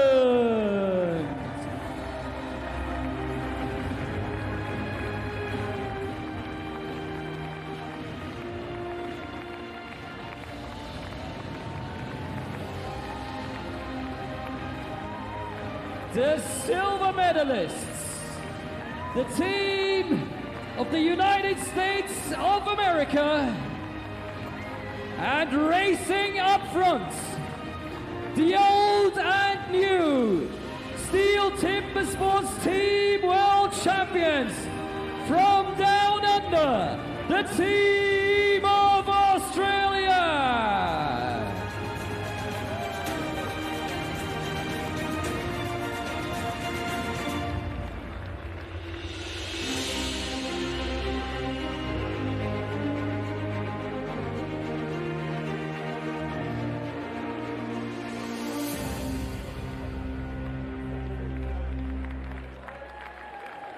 Here they are again, the top 3 teams.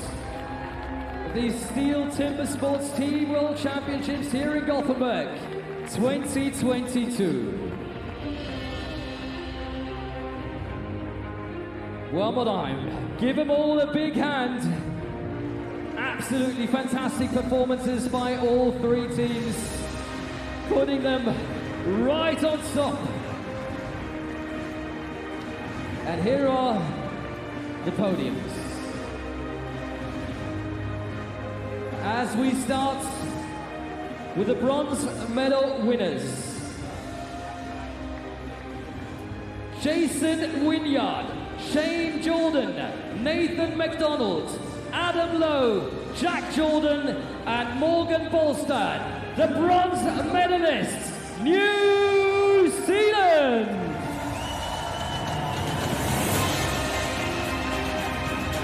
And ladies and gentlemen, please welcome to award the bronze medals, General Manager of STIHL Sweden, Mr. Kjell Svensson.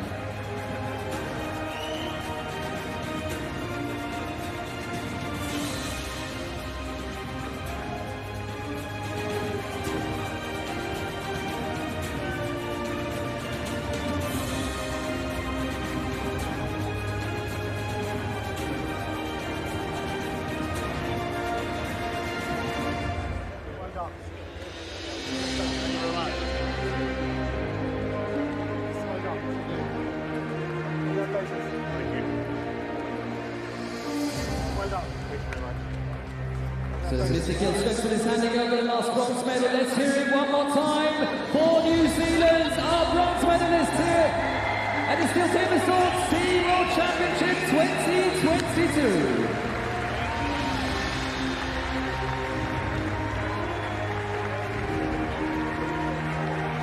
As we proceed to the silver medalists, Matthew Kogar, Matt Slingerland, Jason Lentz, and Nate Hodges, United States of America!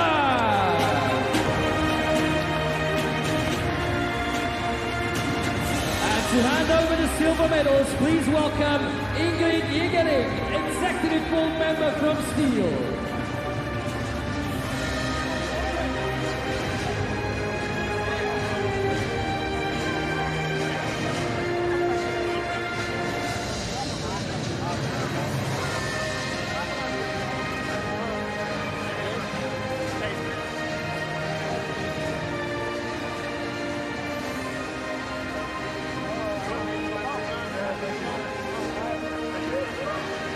So there goes the last silver medal handed over by Ingrid Jägerling, Executive Board Member from STIHL. Make some noise for Team United States of America, the silver medalists!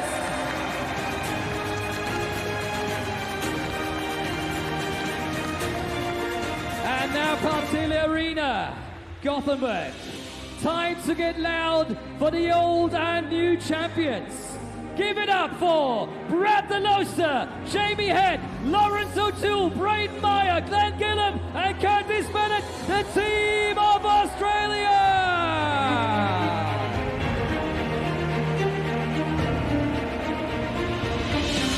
And ladies and gentlemen, please welcome Jörg Mitzke, Sales Director, Liebherr, Sweden, to hand over the precious gold medals.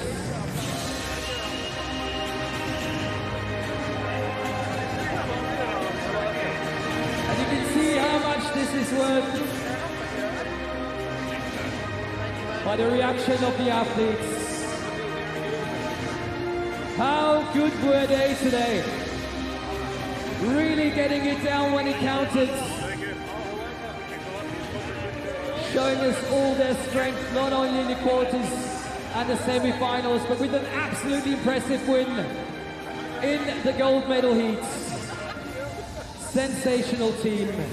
Sensational performance and worthy winners of the gold medal here at Partille Arena in Gothenburg, Sweden. One more medal to be handed over by Jörg Mitzke. Ladies and gentlemen, one more time, give it up for Australia!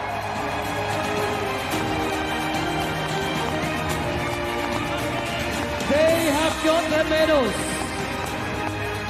But there's one more thing we're waiting for. And you can see it while they are kissing the medals. I would like to ask Norbert Pick, Executive Board Member of STIHL, to come out. Because here comes the trophy!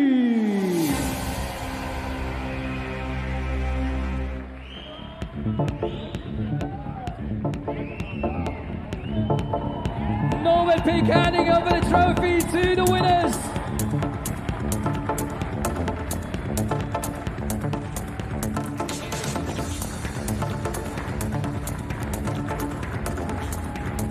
Radelosa, Jamie Head, Lawrence O'Toole, Brain Meyer, Glenn Gillam and Curtis Bennett. Only one more thing missing.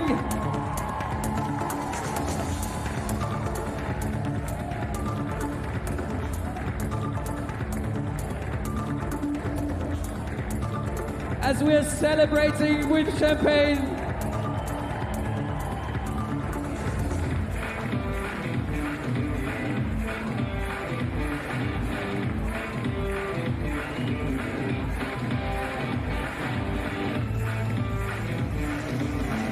So here we have the top 3 teams. New Zealand claiming bronze, USA taking home silver, and the old and new champions, now 7 times gold medal winners, the team of Australia.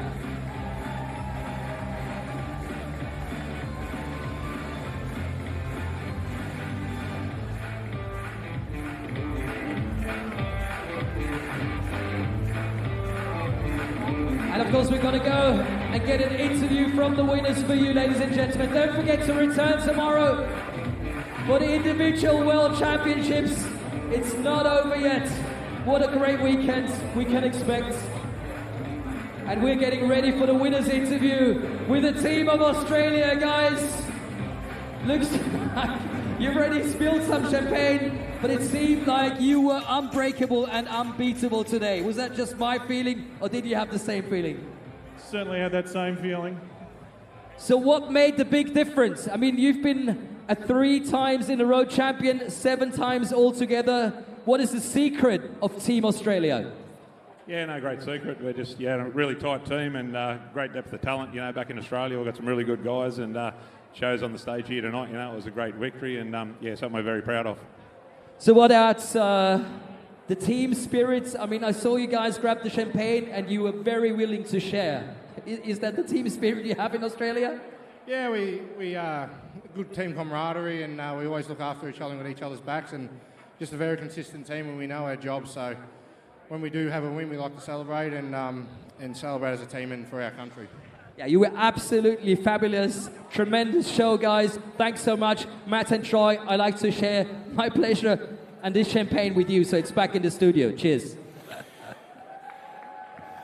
Cheers is absolutely right. Thank you so much, Florty. Great job, sir, and well done. One final time to Australia. What a performance they put on today. It really was They're ironclad, those boys from down under. It's fantastic. The Chopperoos have done it one more time. 7-time world champions in the team.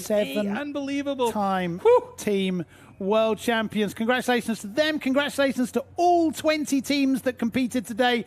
We've seen some absolutely fantastic STIHL Timbersports. Yes, but we as have. Florty mentioned, the weekend is not over, not by a long shot. No. Tomorrow, 7 o'clock Central European time on all of the international streams. Please be here for the World Championships. Individuals will be here. We will see you then. Have a wonderful evening from all of us here in Gothenburg. Take care of yourselves. Ciao, everybody.